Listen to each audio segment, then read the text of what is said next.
اب جو چار ہیں وہ ایک مزاج کی ہیں، اور یہ چاروں اب شروع جو ہو رہی ہیں وہ الف لام میم سے ہو رہی ہیں۔ ان میں سب سے پہلی سورۃ العنکبوت، بسم اللہ الرحمن الرحیم، الف لام میم، احسب الناس ان یترکوا ان یقولوا آمنا وهم لا یفتنون، صدق اللہ العظیم۔ یہ صورت مبارکہ اچھی طرح نوٹ کر لیجئے کہ تقریباً تعین کے ساتھ ہم کہہ سکتے ہیں کہ یہ سن 5 نبوی میں نازل ہوئی ہے، اور صورت اس وقت یہ ہو چکی تھی مکے کے اندر کہ مسلمانوں کو ہر طرح سے ستایا جا رہا تھا۔ 3 سال تک تو یہ ہوا ہے، حضور نے جب اپنی دعوت کا آغاز کیا تو پہلے 3 سال تو یہ ہے کہ کوئی زیادہ الارم محسوس نہیں کیا، خطرہ محسوس نہیں کیا مکے والوں نے، بلکہ انہوں نے کوشش یہ کی کہ چٹکیوں میں اڑا دیں۔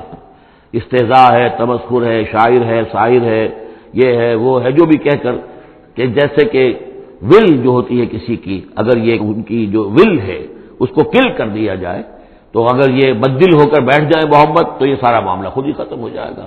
جو داعی ہے، جو لیڈر ہے، اگر اس کی جو قوت ارادی ہے اسے کسی طرح ختم کر دیا جائے تو استہزاء سے، تمسخر سے، یہ پرسیکیوشن جو تھی وربل تھی، زبانی۔ لیکن جب انہوں نے دیکھا کہ یہ دعوت تو بڑھ رہی ہے، اور سب سے بڑھ کر یہ ہے کہ ہمارے غلاموں کے طبقے میں سے لوگ ان کے پاس آ گئے ہیں اور ایمان لے آئے ہیں، اور ہمارے نوجوان ان کے گرویدہ ہو گئے ہیں، ہمارے نوجوان ان کے پر ایمان لے آئے ہیں، اور اونچے گھرانوں کے نوجوان، مصعب بن عمیر آ گیا ہے، اور عثمان ابن عفان آ گیا ہے رضی اللہ تعالیٰ عنہما، اور فلاں آ گئے ہیں، سعد ابن ابی وقاص آ گیا، وہ بھی نوجوان تھے، یہ جو اس طرح کے اونچے گھرانوں کے لوگ آ گئے ہیں۔ تب انہوں نے پھر فیصلہ کیا کہ اب ان کو سزا دی جائے، انہیں مارا جائے، انہیں گھروں میں بند رکھا جائے، اور خاص طور پر جو غلام تھے بیچارے، جن کے کوئی وہاں حقوق تھے ہی نہیں۔ غلام تو اپنے آقا کی ملکیت ہوتا تھا، وہ اگر آقا اپنے غلام کو قتل بھی کر دے تو اس پر کوئی جرم نہیں، اس لیے کہ ایسے ہی ہے جیسے کہ آپ کی بکری تھی، جب تک آپ نے چاہا گھر میں اپنے باندھے رکھا، اس کا دودھ پیا، جب آپ نے چاہا اس کو ذبح کیا اور گوشت کھا لیا، تو اس میں آپ کو کون پوچھے گا کہ یہ بکری کیوں ذبح کی تم نے؟ بھائی بکری میری ملکیت تھی۔ اسی طریقے سے غلام کو تو جو چاہے وہ کر سکتے تھے، جس طرح چاہیں ستائیں، ماریں، ہلاک کر دیں، کوئی ان پر مقدمہ قائم نہیں ہو سکتا، ایسا اس لیے کہ وہ اس کی ملکیت تھے۔ تو سب سے زیادہ شدید معاملہ جو ہوا ہے وہ غلاموں کے ساتھ ہوا، حضرت بلال رضی اللہ تعالیٰ عنہ، حضرت ابو فقیر رضی اللہ تعالیٰ عنہ۔ پھر یہ کہ کچھ اور لوگ وہاں پر ایسے تھے جو حلیف کی حیثیت سے رہتے تھے، وہ قرشی نہیں تھے، غلام بھی نہیں تھے لیکن قرشی بھی نہیں تھے، لیکن یہ کہ مکے میں ان کا قیام تھا کسی قرشی کے امان، اس سے امان لے کر، اس کے حلیف کی حیثیت سے۔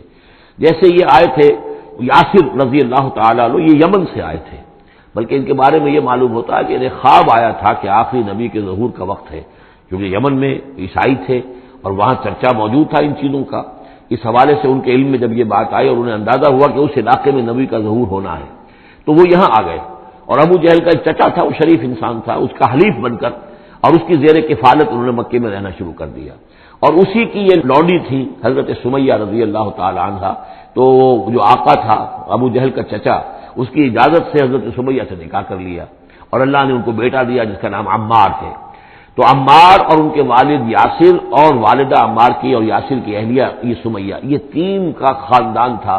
وہ جو چچا تھا ابو جہل کا، اس کا انتقال ہو گیا، اب گویا کہ اس خاندان کی سربراہی ابو جہل کے ہاتھ میں ہے۔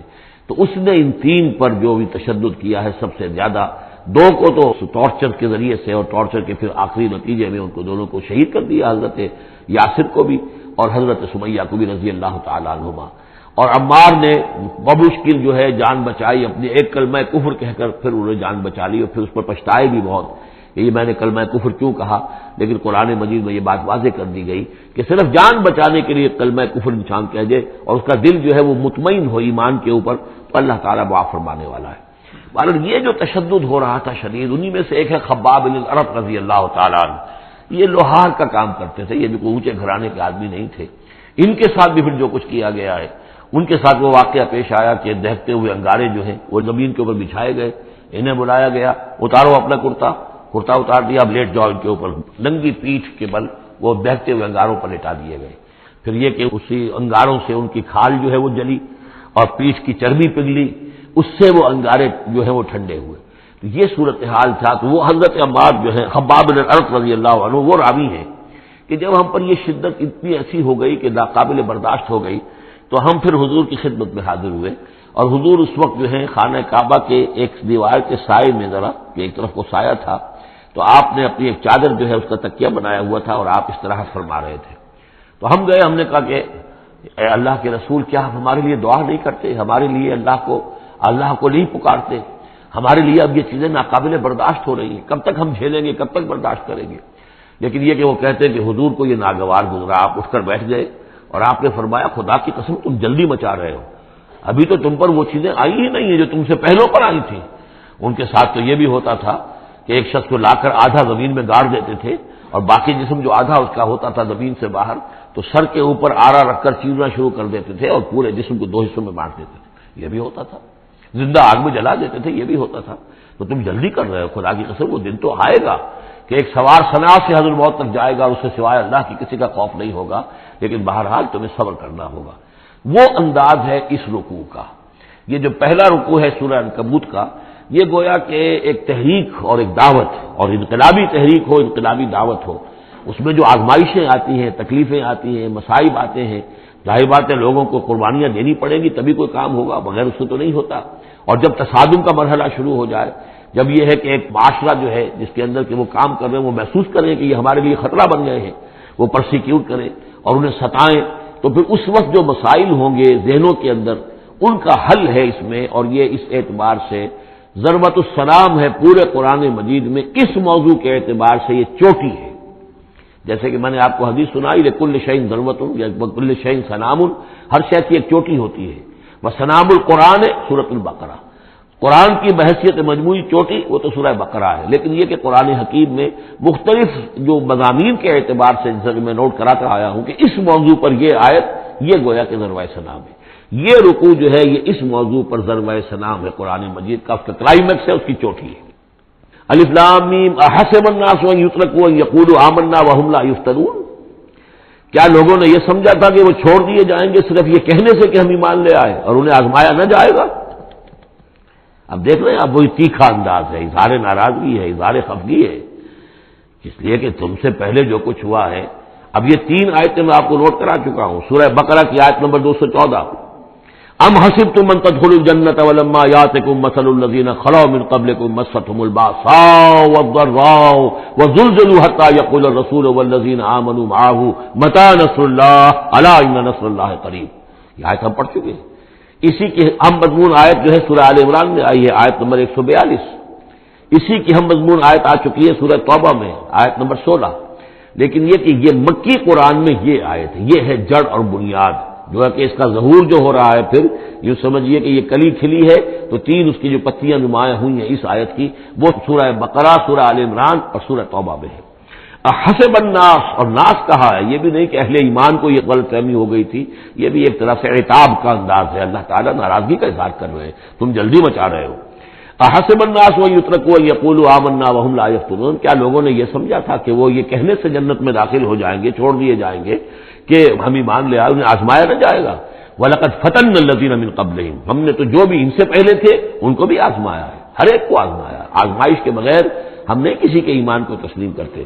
فَلَيَعْلَمَنَّ اللَّهُ الَّذِينَ صَدَقُوا وَلَيَعْلَمَنَّ الْكَاذِبِينَ، تو اللہ تعالیٰ تو ظاہر کر کے رہے گا، لفظی ترجمہ تو ہوگا اللہ جان کر رہے گا، لیکن اللہ تعالیٰ کا علم تو قدیم ہے، جو کچھ ان کے دلوں میں اللہ جانتا ہے، لیکن اللہ ظاہر کر دے گا کہ کون کتنے پانی میں ہے، کون منافق ہے، کون ضعیف الایمان ہے، کون قوی الایمان ہے، کون صادق الایمان ہے، کوئی کون جو ہے جھوٹ موٹ کا مومن بنا ہوا ہے، کون وہ دودھ پینے والا مجنو ہے اور کون واقعتاً جانثار مجنو ہے، یہ سب کچھ پتہ چلتا ہے آزمائشوں سے۔ اور ہم نے تو آزمایا ہے ان کو بھی جو ان سے پہلے تھے، تو لازماً اللہ واضح کر کے رہے گا، مبرہن کر دے گا ان کو بھی کہ جو سچے ہیں، اور وہ یقیناً واضح کر دے گا، نمایاں کر دے گا ان کو بھی جو جھوٹے ہیں۔ اب اس کے ساتھ ہی دیکھیے اس میں جو عجیب آپ کو بات ملے گی اس رکوع میں، یہ 2 آیتیں آئی ہیں، کیونکہ ایک آیت تو حروف مقطعات پر تھی، یہ 2 آیتیں آئی ہیں، اس میں تو ایک طرح کی ڈانٹ پڑ گئی ہے صحابہ کرام کے اوپر جنہوں نے ذرا سا بھی شکوہ کیا تھا، لیکن اب 2 آیتوں میں اس کی دلجوئی ہے ان کی، یعنی یہ کہ ایک طرف ترغیب ہے تو ترغیب بھی ہے، جیسے کوئی شفیق استاد ہوتا ہے کبھی کسی وقت ڈانٹتا بھی ہے، کوئی گھرکی بھی دیتا ہے، کوئی جھڑکی بھی دیتا ہے، کسی وقت مارتا بھی ہے، سزا بھی دیتا ہے، پھر لیکن کسی وقت پھر یہ کہ حوصلہ افزائی بھی کرتا ہے، تھپکی بھی دیتا ہے، پیٹھ پر ہاتھ رکھتا ہے۔ تو اس طریقے سے یہ اللہ تعالیٰ کا معاملہ اپنے بندوں کے ساتھ اسی طرح ہے، جیسے کہ حدیث میں آیا خلق و عیال اللہ، مخلوق جو ہے اللہ تعالیٰ کے لیے اس کے کنبے کی حیثیت رکھتی ہے۔ تو 2 آیتیں جو آئی ہیں وہ تو گویا کہ ایک طرح سے سرزنش کی اور اظہار ناراضگی، اظہار خفگی۔ اب 2 آیتیں دیکھیے، ام حسب الذین یعملون السیئات ان یسبقونا، کیا سمجھا ہے، گمان کیا ان لوگوں نے جو یہ برے کام کر رہے ہیں. یہ اشارہ ہے ابو جہل جو مار رہا ہے، حضرت یاسر کو مار رہا ہے، حضرت سمیہ کو مار رہا ہے، ٹارچر کر رہا ہے، یا جو بھی امیہ ابن خلف ہے جو حضرت بلال کے ساتھ وہ سختیاں کر رہا ہے، گلے میں رسی ڈال کر، اور جو جانوروں کی لاشیں ہوتی ہیں ان کے طریقے سے گھسیٹا جا رہا ہے مکے کی گلیوں کے اندر، اور بڑی تپتی ہوئی گلیاں ہیں اور اوپر سورج آگ برسا رہا ہے، اور سیدھا لٹا دیا گیا ہے انہیں ننگے پیٹ، اور پھر اوپر ایک بھاری پتھر بھی رکھ دیا گیا. لوگ یہ حرکتیں کر رہے ہیں، کیا ان کا یہ گمان ہے کہ وہ ہماری پکڑ سے بچ جائیں گے؟ اب یہ بات ان کی طرف آئی تو گویا کہ اہل ایمان کے لیے ایک دل جوئی اور تشفی، ان کے زخموں پر مرہم رکھا جا رہا ہے. یہ نہ سمجھو کہ یہ بچے رہیں گے، ایک وقت آئے گا. چنانچہ خود حضرت بلال رضی اللہ تعالیٰ عنہ نے غزوہ بدر میں امیہ ابن خلف جو ان کا آقا تھا اسے قتل کیا ہے. حالانکہ حضرت عبد الرحمن ابن عوف نے کوشش کی، اس کے ساتھ کچھ ان کے تعلقات تھے پرانے، اس کی بنا پر اس کو بچانے کی کوشش کی کہ تاکہ اسے قید کر لیں، قتل نہ ہونے دیں، قیدی ہو جائے تاکہ پھر یہ کہ فدیہ دے کر چھوٹ سکے. لیکن حضرت بلال کو جو غصہ تھا اس پر، تو پورا غصہ انہوں نے اس وقت اتارا ہے. اور یہی بات میں کہا کرتا ہوں کہ جو مکے میں 12 برس کہا گیا کہ ذرا اپنے ہاتھ روکے رکھو، تو نالا ہے بلبل شوریدہ تیرا خام ابھی، اپنے سینے میں اسے اور ذرا تھام ابھی، ایک وقت آئے گا کہ تمہارے ہاتھ کھول دیے جائیں گے. اور وہ ہم سورہ حج میں پڑھ چکے ہیں، اذن للذین یقاتلون بانہم ظلموا، اب تک تمہارے ہاتھ ہم نے باندھے رکھے ہوئے تھے اور اب تمہارے ہاتھ کھولے جا رہے ہیں.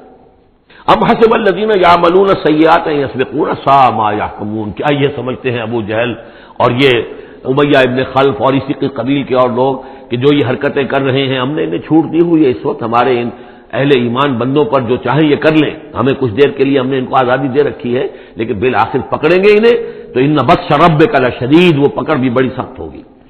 دوسری آیت جو ہے مزید ان کی دلجوئی کے لیے، من کان یرجو لقاء اللہ فإن اجل اللہ لآت، جو کوئی بھی اللہ سے ملاقات کا امیدوار ہے اسے یقین رکھنا چاہیے کہ اللہ کی ملاقات کا وہ معین وقت آ کر رہے گا. یعنی اے بلال اور اے ابو فقیہ اور اے خباب، تمہیں کہیں یہ گمان نہ ہو، شیطان یہ وسوسہ نہ کہیں تمہارے دلوں میں ڈالے اور تمہیں پریشان کرے کہ پتہ نہیں آخرت ہونی بھی ہے کہ نہیں ہونی ہے. جیسا کہ میں نے عرض کیا تھا کہ دنیا نقد ہے، آخرت ادھار ہے. اب آپ نے جان مال تو ساری یہاں دینی ہے، دنیا میں دینی ہے، جنت ملے گی آخرت میں. تو جو شیطان وسوسہ اندازی کرتا ہے، نو نقد نہ تیرا ادھار، یہ ادھار کی دنیا جو معاملہ ہے، سودا ادھار کی جنت ہے یہ، اور تم دنیا کے اندر اپنا سب کچھ لٹا رہے ہو، تو ایسا نہ ہو. تمہیں یقین رکھنا چاہیے کہ وہ وقت آ کر رہے گا اور اللہ تعالیٰ تمہاری ان تمام کی سار اور قربانی کی جو تم دے رہے ہو اس کے دین کے لیے، اس کی توحید کے لیے، اس کا بھرپور تمہیں صلہ دے گا. وہ هو السمیع العلیم، وہ سب کچھ سننے والا ہے اور سب کچھ جاننے والا ہے، اس کی نگاہ سے کوئی چیز پوشیدہ نہیں ہے. ومن جاہد فانما یجاہد النفس، اب پھر ایک ذرا تھوڑے سے سرزنش کی آیت بھی آ گئی. دو آئی تھی سرزنش کے انداز میں، دو دلجوئی کے انداز میں، اب پھر ایک پھر سرزنش کا انداز ہے. وہ کیا ہے؟ ومن جاہد فانما یجاہد لنفسہ، دیکھو اگر تم کوئی قربانیاں دے رہے ہو، تکلیف اٹھا رہے ہو، ایثار کر رہے ہو، تو جو بھی جہاد کر رہا ہے وہ اپنے لیے کر رہا ہے، وہ ہمارے اوپر احسان نہ سمجھے. اللہ تعالیٰ کی شان اس سے بہت اونچی ہے. یہ سورہ حجرات میں جا کر پڑھیں گے، یمنون علیک ان اسلموا قل لا تمنوا علی اسلامکم بل اللہ یمن علیکم ان ہداکم للایمان. تم اگر اللہ کے لیے، اللہ کے دین کے لیے کچھ کرتے ہو تو نہ احسان سمجھو اللہ پر اور نہ احسان سمجھو اللہ کے رسول پر. اللہ کا احسان ہے کہ اس نے تمہیں قبول کر لیا ہے اور تمہیں یہ ساری کام کرنے کی توفیق وہ دے رہا ہے، یہ احسان مانو.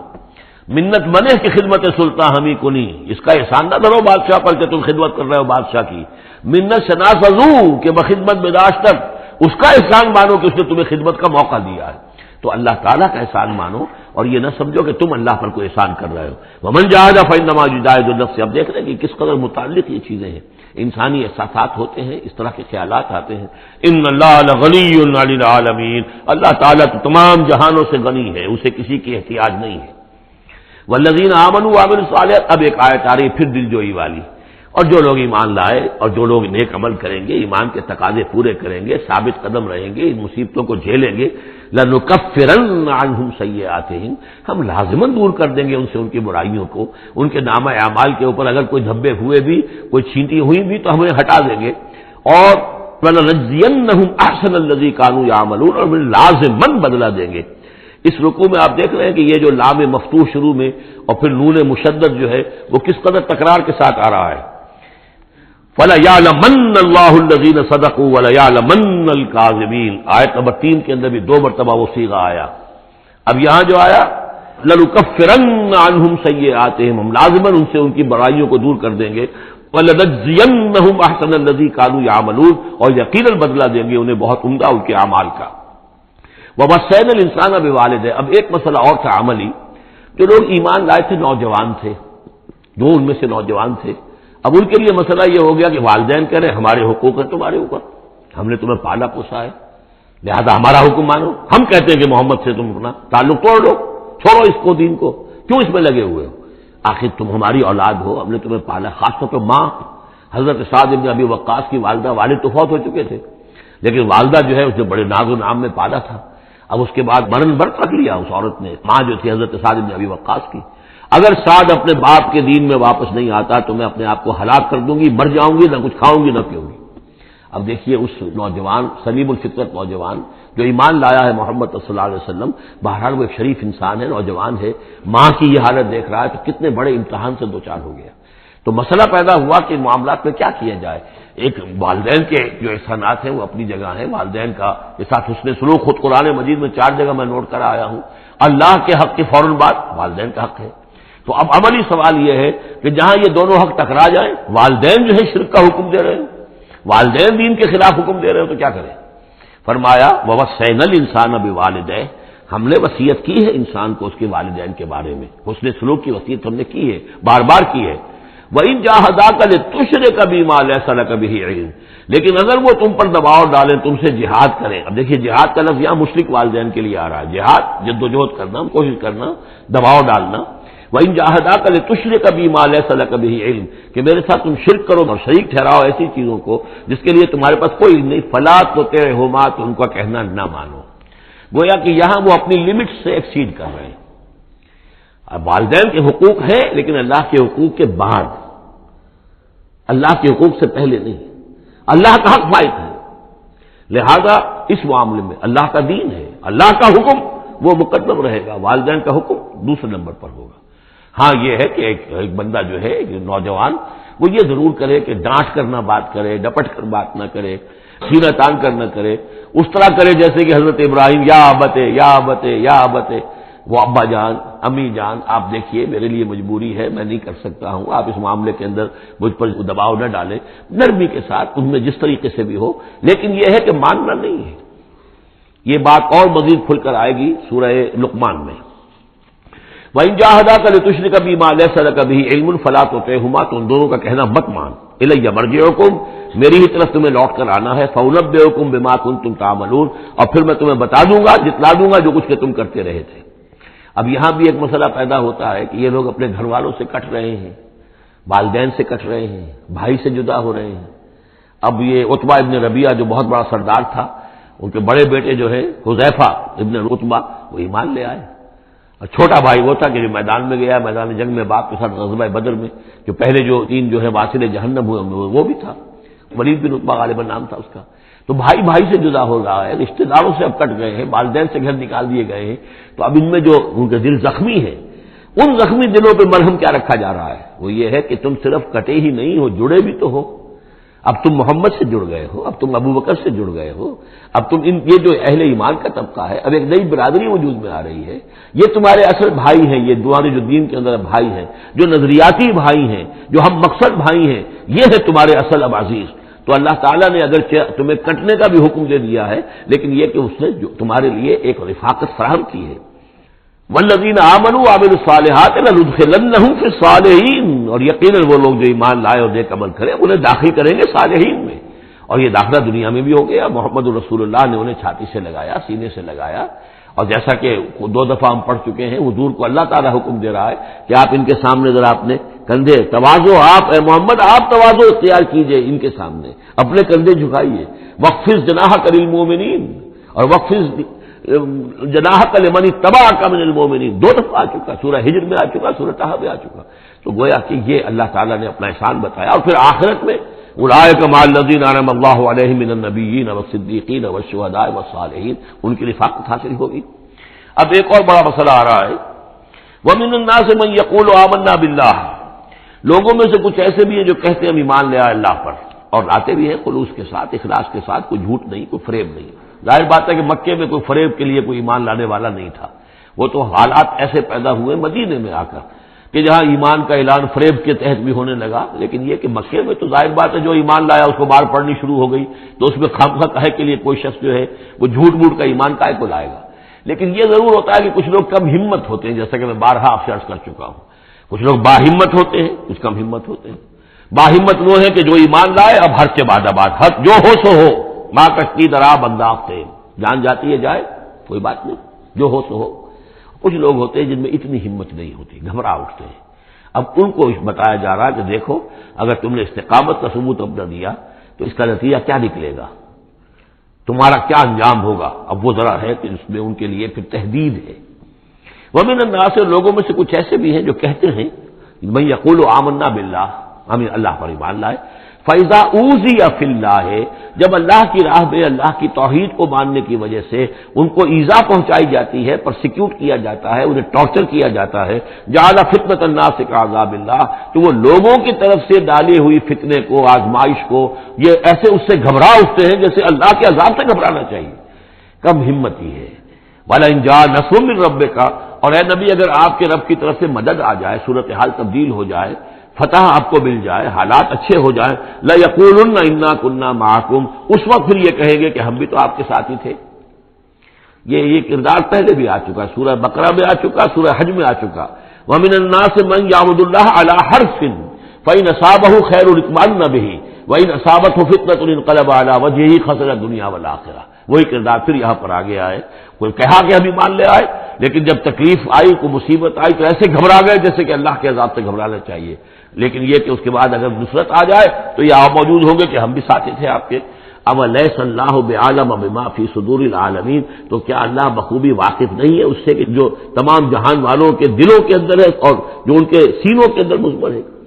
وَلَيَعْلَمَنَّ اللَّهُ الَّذِينَ آمَنُوا وَلَيَعْلَمَنَّ الْمُنَافِقِينَ، اور یقیناً اللہ ظاہر کر کے رہے گا سچے اہل ایمان کو اور ظاہر کر کے رہے گا منافقین کو۔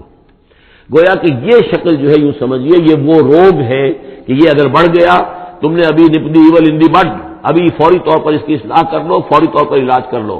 ابھی ٹی بی کا تمہیں انفیکشن ہوئی ہے، فرسٹ سٹیج میں ہے، علاج کر لو، لیکن اگر کہیں تم نے اس وقت پرواہ نہ کی اس کی اور یہ مرض بڑھ گیا تو یہ منافقت تک لے جائے گا تمہیں، اللہ تعالیٰ پھر کھول دے گا کہ یہ منافقت ہے۔ تو یہ ہے اصل میں پورے مکی قرآن میں یہ ایک جگہ ہے جہاں لفظ منافقین آیا ہے، باقی کردار آیا ہے سورہ حج کے اندر بھی، لیکن وہاں لفظ منافق نہیں ہے۔ وَمِنَ النَّاسِ مَن يَعْبُدُ اللَّهَ عَلَىٰ حَرْفٍ فَإِنْ أَصَابَهُ خَيْرٌ اطْمَأَنَّ بِهِ وَإِنْ أَصَابَتْهُ فِتْنَةٌ انقلب عَلَىٰ وَجْهِهِ خَسِرَ الدُّنْيَا وَالْآخِرَةَ، لیکن یہاں کھول دیا گیا یہ کردار کس کا ہے، یہ تو پھر منافقت سے۔ وَلَيَعْلَمَنَّ اللَّهُ الَّذِينَ آمَنُوا وَلَيَعْلَمَنَّ الْمُنَافِقِينَ۔ اب ایک اور تیسرا پرابلم ہے، یہ تین پرابلم یہاں پر ٹیکل کیے گئے ہیں، وہ نوجوان جن کے والدین ان کے اوپر دباؤ ڈال رہے تھے، یا وہ کم ہمت لوگ جو ان ایذاؤں سے گھبرا رہے تھے، اور تیسرا یہ ہے کہ کچھ بزرگ لوگ بڑے مخلصانہ انداز میں آ کر کہتے ہیں نوجوانوں سے، کہاں اپنے کیریئر برباد کر رہے ہو، اچھی بھلے تعلیم حاصل کر رہے تھے، تم جا رہے تم کس کام میں پڑ گئے ہو، اب تمہاری تعلیم اس درجے کی نہیں رہی ہے، تمہارا کاروبار اچھا جا رہا تھا، کیریئر تھا، تمہارا پروفیشن بہت چمک رہا تھا اور تم اس کام میں پڑ گئے ہو۔ دیکھو یہ تو ایک شخص نے تمہیں ورغلا دیا، دیکھو ہمارے راستے پر چلو، راستہ صحیح یہی ہے، ہم آخر بوڑھے لوگ ہیں، ہمارا تجربہ ہے، ہم نے اپنے بال دھوپ میں سفید نہیں کیے ہیں، ہم تمہیں اپنے تجربے کی وجہ سے کہہ رہے ہیں کہ ہمارے راستے ہی پر چلتے رہو اور کوئی اس کے اندر نقصان نہیں ہوگا، کوئی اللہ کے یہاں پکڑ نہیں ہوگی، اور اچھا اگر اللہ کے یہاں پکڑ ہوئی تو تمہاری طرف سے ہم جواب دہ ہیں، تمہارے گناہوں کا بوجھ ہم اٹھا لیں گے۔ اب یہ گویا کہ نہایت ناصحانہ انداز، مخلصانہ انداز، بزرگانہ انداز، اس میں یہ بات کہی جاتی تھی۔ اب اس میں کیا کریں، اس کا جواب دیا گیا، وَقَالَ الَّذِينَ كَفَرُوا لِلَّذِينَ آمَنُوا اتَّبِعُوا سَبِيلَنَا، اور کہتے ہیں یہ کافر ان سے کہ جو ایمان لے آئے، ہمارے ہی راستے کی پیروی کرو، چلے آؤ انہی راستوں پر، وَلْنَحْمِلْ خَطَايَاكُمْ، ہم اٹھا لیں گے تمہاری خطاؤں کو، یعنی تمہاری خطاؤں کا بوجھ، تمہارے گناہوں کی سزا ہم بھگت لیں گے۔ وَمَا هُمْ بِحَامِلِينَ مِنْ خَطَايَاهُمْ مِنْ شَيْءٍ، اور نہیں ہے وہ ان کی خطاؤں میں سے اٹھانے والے کچھ بھی، إِنَّهُمْ لَكَاذِبُونَ، وہ جھوٹ بول رہے ہیں۔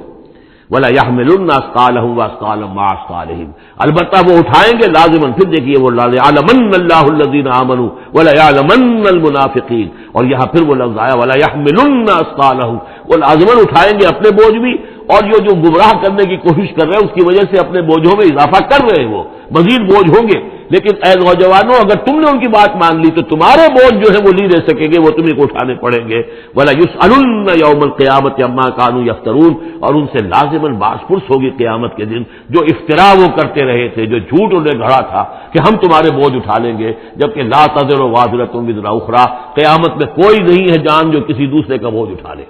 یہ 13 آیات، بلکہ یہ کہ اگر حروف مقطعات نکال دے تو 12 آیات، یہ میں سمجھتا ہوں کہ کسی بھی انقلابی اسلامی تحریک کے کارکن کے لیے یہ حرز جان بننے والی آیات ہے کہ یہ معلوم ہے کہ اس کے ذہن میں، اس کے شعور میں پیوست ہو جائیں، جیسے کہ پتھر پر کھود دیا جائے اس طرح نقش ہو جائیں۔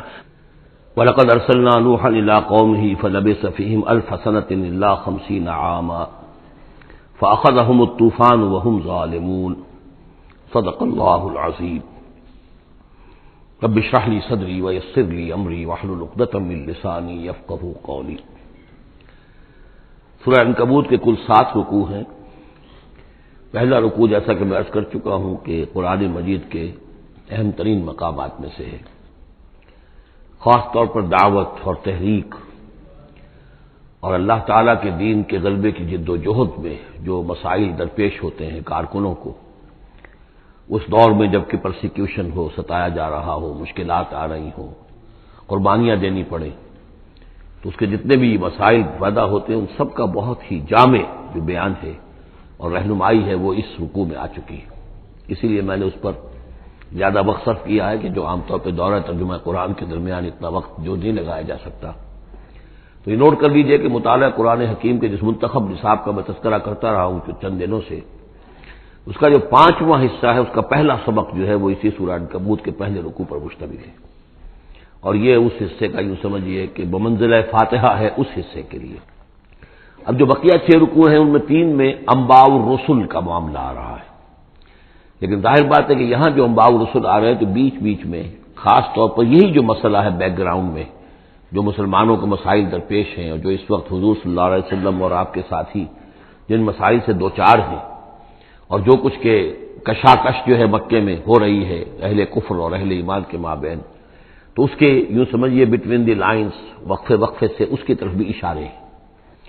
پھر جو بقیہ 3 رکوع رہ جائیں گے ان 3 رکوعوں میں 2 لڑیاں ہیں جو بٹی ہوئی ہیں، ایک لڑی میں خطاب ہے مشرکین عرب کی طرف، اور ایک لڑی میں جو اہل ایمان تھے جو حضور صلی اللہ علیہ وسلم پر ایمان لائے تھے، جو ان مشکلات سے دوچار تھے، وہاں بھی پھر گن کر 10 ہدایات ان کو دی گئی ہیں، لیکن وہاں یہی ہے کہ وہ بٹی ہوئی ہونے کی وجہ سے لڑیاں وہ کٹا پھٹا معاملہ ہوگا، جیسے کہ سورہ بقرہ میں آپ کو بتا چکا ہوں یا سورہ نساء میں۔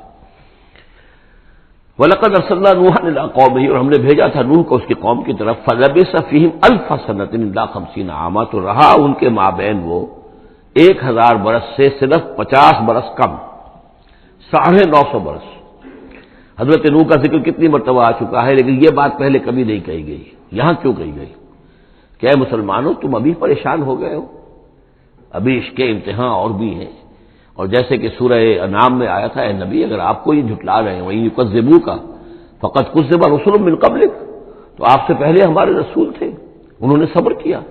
ذرا یاد کیجئے کہ ہمارے بندے نوح نے علیہ الصلوۃ والسلام 950 برس تک صبر کیا، تو اے مسلمانوں تم سوچو تم ابھی سے گھبرا گئے ہو۔ یہ موج پریشاں خاطر کو پیغام لب ساحل نے دیا ہے، دور وصال بحر کبھی تو موجوں میں گھبرا بھی گئی۔ فاخذہم الطوفان وہم ظالمون، تو اس کی قوم کو، حضرت نوح کی قوم کو آ پکڑا طوفان نے اور وہ ظالم تھے، گنہگار تھے۔ فانجیناہ واصحاب السفینہ، تو ہم نے بچا لیا اس کو یعنی حضرت نوح کو اور کشتی والوں کو، وجعلناہا آیۃ للعالمین، اور اسے ہم نے بنا دیا تمام جہان والوں کے لیے ایک نشانی۔ وابراہیم، اور ہم نے بھیجا ابراہیم کو، اس قال لقومہ، جبکہ اس نے کہا اپنی قوم سے، اعبدوا اللہ واتقوہ، اللہ کی بندگی اختیار کرو اور اس کا تقوی اختیار کرو۔ ذالکم خیر لکم ان کنتم تعلمون، یہی تمہارے لیے بہتر ہے اگر علم رکھتے ہو۔ انما تعبدون من دون اللہ اوثانا، یہ جن کو تم پوج رہے ہو اللہ کو چھوڑ کر یہ تو صرف کوئی بت ہیں، ان کے تھان ہیں جو تم نے بنا لیے ہیں، وہ تخلقون افکا، اور تم نے جھوٹ موٹ گھڑا ہوا ہے، یہ اس کی کوئی بنیاد نہیں، کوئی سند نہیں، نہ عقل میں اور نہ ہی کسی اللہ کی اتاری ہوئی کتاب میں۔ ان الذین تعبدون من دون اللہ لا یملکون لکم رزقا، یہ لوگ جنہیں تم پوجتے ہو اللہ کے سوا وہ تمہیں رزق نہیں دینے کا اختیار رکھتے۔ فابتغوا عند اللہ الرزق، تو رزق تلاش کرو اللہ کے پاس، اللہ سے مانگو رزق، اللہ سے اپنی مشکل کشائی کی درخواست کرو۔ اللہ سے اپنی حاجت روائی کے لیے دعا کرو، وَاعْبُدُوهُ اور اس کی بندگی کرو، وَاشْكُرُوا لَهُ اور اس کا شکر ادا کرو، الیہ ترجعون یقیناً اسی کی طرف تم لوٹا دیے جاؤ گے۔ اب یہ ذکر حضرت ابراہیم کا کر کر طویل جو ہے ایک جملہ معترضہ آ رہا ہے کہ رخ موڑ دیا گیا ہے اس وقت جو کشاکش ہو رہی تھی حضور کے اور مشرکین مکہ کے درمیان، اب ذکر اس کا ہو رہا ہے۔ وہی تکذبوا گویا کہ اب خطاب ہو رہا ہے اہل مکہ سے، اور اگر تم جھٹلا رہے ہو فقد کذب امم من قبلکم، تو دیکھو تم سے پہلے بہت سی قوموں نے جھٹلایا، وما علی الرسول الا البلاغ المبین، اور ہمارے رسول پر محمد پر صلی اللہ علیہ وسلم کوئی ذمہ داری نہیں ہے سوائے واضح طور پر اور صاف صاف پہنچا دینے کے۔ اولم یروا کیف یبدی اللہ الخلق ثم یعیدہ، کیا وہ دیکھتے نہیں ہے کیسے اللہ تعالیٰ تخلیق پہلی مرتبہ کرتا ہے پھر وہ دوبارہ بھی کرے گا۔ ان ذلک علی اللہ یسیر، اور یہ اللہ تعالیٰ پر بہت آسان ہے۔ قل سیروا فی الارض فانظروا، اور تو ان سے کہیے کہ ذرا گھومو پھرو زمین میں اور دیکھو کیف بدا الخلق، کیسے اللہ تعالیٰ پہلے تخلیق کیا ہے اس نے خلق کو، ثم اللہ ينشئ النشأة الآخرہ، پھر اللہ اٹھائے گا یا اٹھاتا ہے۔ دنیا میں بھی ہو رہا ہے کہ کھیتی جو ہے وہ ختم ہو گئی، پھر اگلی پھر ایک فصل آ گئی، پھر فصل آ گئی، یہ تو ایک سائیکل چل رہا ہے، اور پھر یہ کہ اللہ تعالیٰ دوسری مرتبہ تمہیں اسی طرح اٹھا دے گا۔ نشأۃ آخرہ جو ہے آخرت کی جو تمہیں اٹھانا ہے وہ اللہ کے اختیار میں ہے۔ ان اللہ علی کل شیء قدیر، یقیناً اللہ ہر شے پر قادر ہے۔ یعذب من یشاء ویرحم من یشاء، وہ جس کو چاہتا ہے عذاب دے گا اور جس کو چاہے گا رحم فرمائے گا۔ وَإِلَيْهِ تُقْلَبُونَ اور اسی کی طرف تم لوٹا دیے جاؤ گے۔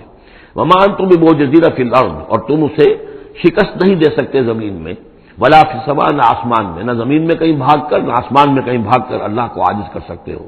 وَمَا لَكُم مِّن دُونِ اللَّهِ مِن وَلِيٍّ وَلَا نَصِيرٍ، اور نہیں ہے کوئی تمہارا اللہ کے سوا نہ حمایت، یعنی اللہ کے ورے یا اللہ کے مقابلے میں۔ یہ دون کا لفظ بہت سے معنی دیتا ہے عربی زبان میں، دیکھنا ہوتا ہے کس کانٹیکسٹ میں کیا معنی ہے۔ اس کانٹیکسٹ میں اللہ کے مقابلے میں تمہارا کوئی نہ ولی ہوگا نہ نصیر ہوگا، نہ کوئی حمایتی نہ مددگار۔ والذین کفروا بآیات اللہ ولقائہ، اور جن لوگوں نے کفر کیا اللہ کی آیات کا اور اس سے ملاقات کا انکار کیا، اولئک یئسوا من رحمتی، یہ وہ لوگ ہیں جو میری رحمت سے مایوس ہو چکے ہیں، واولئک لہم عذاب علیم، اور ان کے لیے دردناک عذاب ہے۔ یہاں یہ جملہ معترضہ ختم ہوا اور اب پھر حضرت ابراہیم کا تذکرہ آ رہا ہے۔ فما کان جواب قومہ، تو نہیں تھا کوئی جواب حضرت ابراہیم کی قوم کا، الا ان قالوا، سوائے اس کے کہ انہوں نے کہا اقتلوہ او حرقوہ، اس ابراہیم کو قتل کر دو یا اسے جلا دو۔ فانجاہ اللہ من النار، تو اللہ تعالیٰ نے انہیں نجات دی آگ سے۔ ان فی ذلک لآیات لقوم یؤمنون، اور یقیناً اس میں نشانیاں ہیں ان لوگوں کے لیے جو ایمان رکھتے ہیں۔ وقال انما اتخذتم من دون اللہ اوثانا مودۃ بینکم فی الحیات الدنیا، اب یہ ہے جو بہت اہم جو بات ہے جو کہی ہے انہوں نے، اور انہوں نے کہا حضرت ابراہیم علیہ السلام نے کہ دیکھو تم نے جو یہ اللہ کے سوا بت بنا رکھے ہیں انہیں پوجتے ہو، یہ بھی تم بھی جانتے ہو کہ ان کے پاس کچھ نہیں ہے، تم بھی جانتے ہو کہ ان کو کوئی اختیار حاصل نہیں ہے، تم بھی اور واقع ہو چکے میرے متنبع کرنے کے نتیجے میں تم آگاہ ہو چکے ہو کہ یہ تمہاری حماقت ہے، لیکن تم کیوں چمٹے ہوئے ہو؟ مودۃ بینکم فی الحیات الدنیا، دنیا کی زندگی میں تمہاری باہمی محبتیں جو ہے وہ چمٹا رہی ہیں۔ اب کیا کریں، ہماری قوم ہے، ہماری برادری ہے، ہمارا خاندان ہے، وہ سب یہی کر رہا ہے، میں اگر چھوڑ دوں گا تو میں آؤٹ کاسٹ ہو جاؤں گا، میں تو نکل جاؤں گا پھر برادری سے، اکیلا آدمی کیسا رہے۔ یہ چیزیں ہیں کہ جو انسان کو پھر جمع کر رکھتی ہیں۔ جیسے عصبیت کا ذکر آیا تھا پچھلی صورت میں کہ اب عصبیت نہیں ہونی چاہیے، اسی طریقے سے یہ عصبیت ہی نہیں بلکہ یہ کہ جتنے بھی رشتہ داریاں ہیں، دوستیاں ہیں، کاروبار ہیں، یہ معاملہ جو ہے کہ حق تم پر منکشف ہو چکا ہے، تم جان چکے ہو کہ یہ صرف کوئی شے نہیں ہے یہ تم کر رہے تھے، تمہارے آباء و اجداد نے جو رسمیں ڈالی ہوئی ہیں، اور تمہیں میں نے متنبع کر دیا ہے، تم نے اپنے دیوں میں جھانک کر دیکھ لیا ہے، اپنے گریبان میں جھانک کر دیکھ لیا ہے، اور تم پر یہ بات منکشف ہو چکی ہے کہ جو میں کہہ رہا ہوں وہ ٹھیک ہے، پھر بھی تم جو چمٹے ہوئے ہو اپنے اس نظام کے ساتھ، تو اس کا سبب صرف ایک ہے، وقال انما اتخذتم من دون اللہ اوثانا مودۃ بینکم فی الحیات الدنیا، تمہاری باہمی محبتیں جو ہیں دنیا کی زندگی میں وہ تمہیں چمٹائے رہتی ہیں۔ یہی معاملہ ہے اس دنیا میں جب کوئی تحریک اٹھتی ہے اللہ کے دین کے کام کرنے کے لیے، اور بہت مخلص لوگ اس میں شامل ہوتے ہیں، محنت کرتے ہیں، کوشش کرتے ہیں۔ فرض کیجئے کسی شخص سے کوئی غلطی ہو گئی، کوئی غلط رخ مڑ گئی تحریک، اب وہ تحریک جو ہے وہ کافی عرصے کے بعد اس کے اثرات ظاہر ہوئے، اس کے نتائج جو ہے لوگوں کے سامنے آ رہے ہیں، محسوس بھی ہو جاتا ہے کہ یہ واقعتاً ہم کسی غلط راستے پر آ گئے ہیں، لیکن یہ کہ پھر وہ ایک عصبیت جماعتی ایسی پیدا ہو جاتی ہے کہ سب کچھ ماننے کے باوجود پھر اس جماعت کو چھوڑنے کو تیار نہیں ہوتے۔ ہماری دوستیاں ہیں، ہماری رشتہ داریاں ہیں، ہمارے کاروباری تعلقات ہیں، یا یہ کہ کچھ لوگوں کے تو اپنے مفادات بھی اس میں شامل ہو جاتے ہیں، اس لیے کہ کچھ عرصے کے بعد ہر جماعت جو ہے وہ ایک فرقہ بن جاتی ہے. جیسے کہ آپ کو معلوم ہے کہ اللہ تعالیٰ نے اس امت کے لیے جو ہے وہ 3 چیزوں کا بندوبست کیا ہے ختم نبوت کے خلا کو پر کرنے کے لیے. نبوت ختم ہو گئی محمد رسول اللہ پر، تو جو خلا پیدا ہوا وہ 3 چیزوں سے پر ہوا. نمبر 1، قرآن کی حفاظت کا ذمہ اللہ نے لے لیا، یا پہلا تورات کا لیا تھا نہ انجیل کا لیا تھا. نمبر 2، ہر صدی میں مجددین کے اٹھانے کا اہتمام کر لیا. ایسے لوگ اٹھاتے رہے، نبی تو نہیں ہوں گے، وہی نہیں آئے گی، لیکن وہ دین کو تازہ کریں گے، دین کی حقیقی تعلیمات جو لوگ بھول چکے ہوں گے دوبارہ یاد دلائیں گے، دین کی اصل حقائق کی طرف متوجہ کریں گے. اور تیسرا یہ کہ ایک جماعت ضرور قائم رہے گی حق پر، لا تزال فی امتی طائفۃ قائمین علی الحق. اب ہوتا کیا ہے، ایک صدی میں کوئی ایک مجدد اٹھا، اس نے ایک محنت کی، کوشش کی، جد و جہد کی، کچھ لوگ اس کے گرد آ گئے، جمع ہو گئے، اوان و انصار ہو گئے، وہ ایک جماعت بن گئے. لیکن یہ کہ اگلی نسل میں کیا ہوگا، یہ لوگ جو آئے تھے اس کے ساتھ یہ تو آئے تھے فیس ویلیو پر اس کو قبول کرنے کے، یہ دعوت صحیح ہے، لیکن ان کی اولاد اب اس لیے چمٹ رہی ہے کہ ہمارے والد تھے اس جماعت میں. اب یہ عصبیت کا ایک سلسلہ شروع ہوا. تیسری نسل میں آ کر پھر یہ ہو جاتا ہے اتنے عرصے میں اس جماعت کا ایک حلقہ بن گیا، اس کے آپس کے دوستیاں ہیں، تعلقات ہیں، لین دین بھی ہے، رشتہ داریاں بھی ہو گئی ہیں، لہذا وہ ایک فرقے کی شکل اختیار کر لیتے ہیں.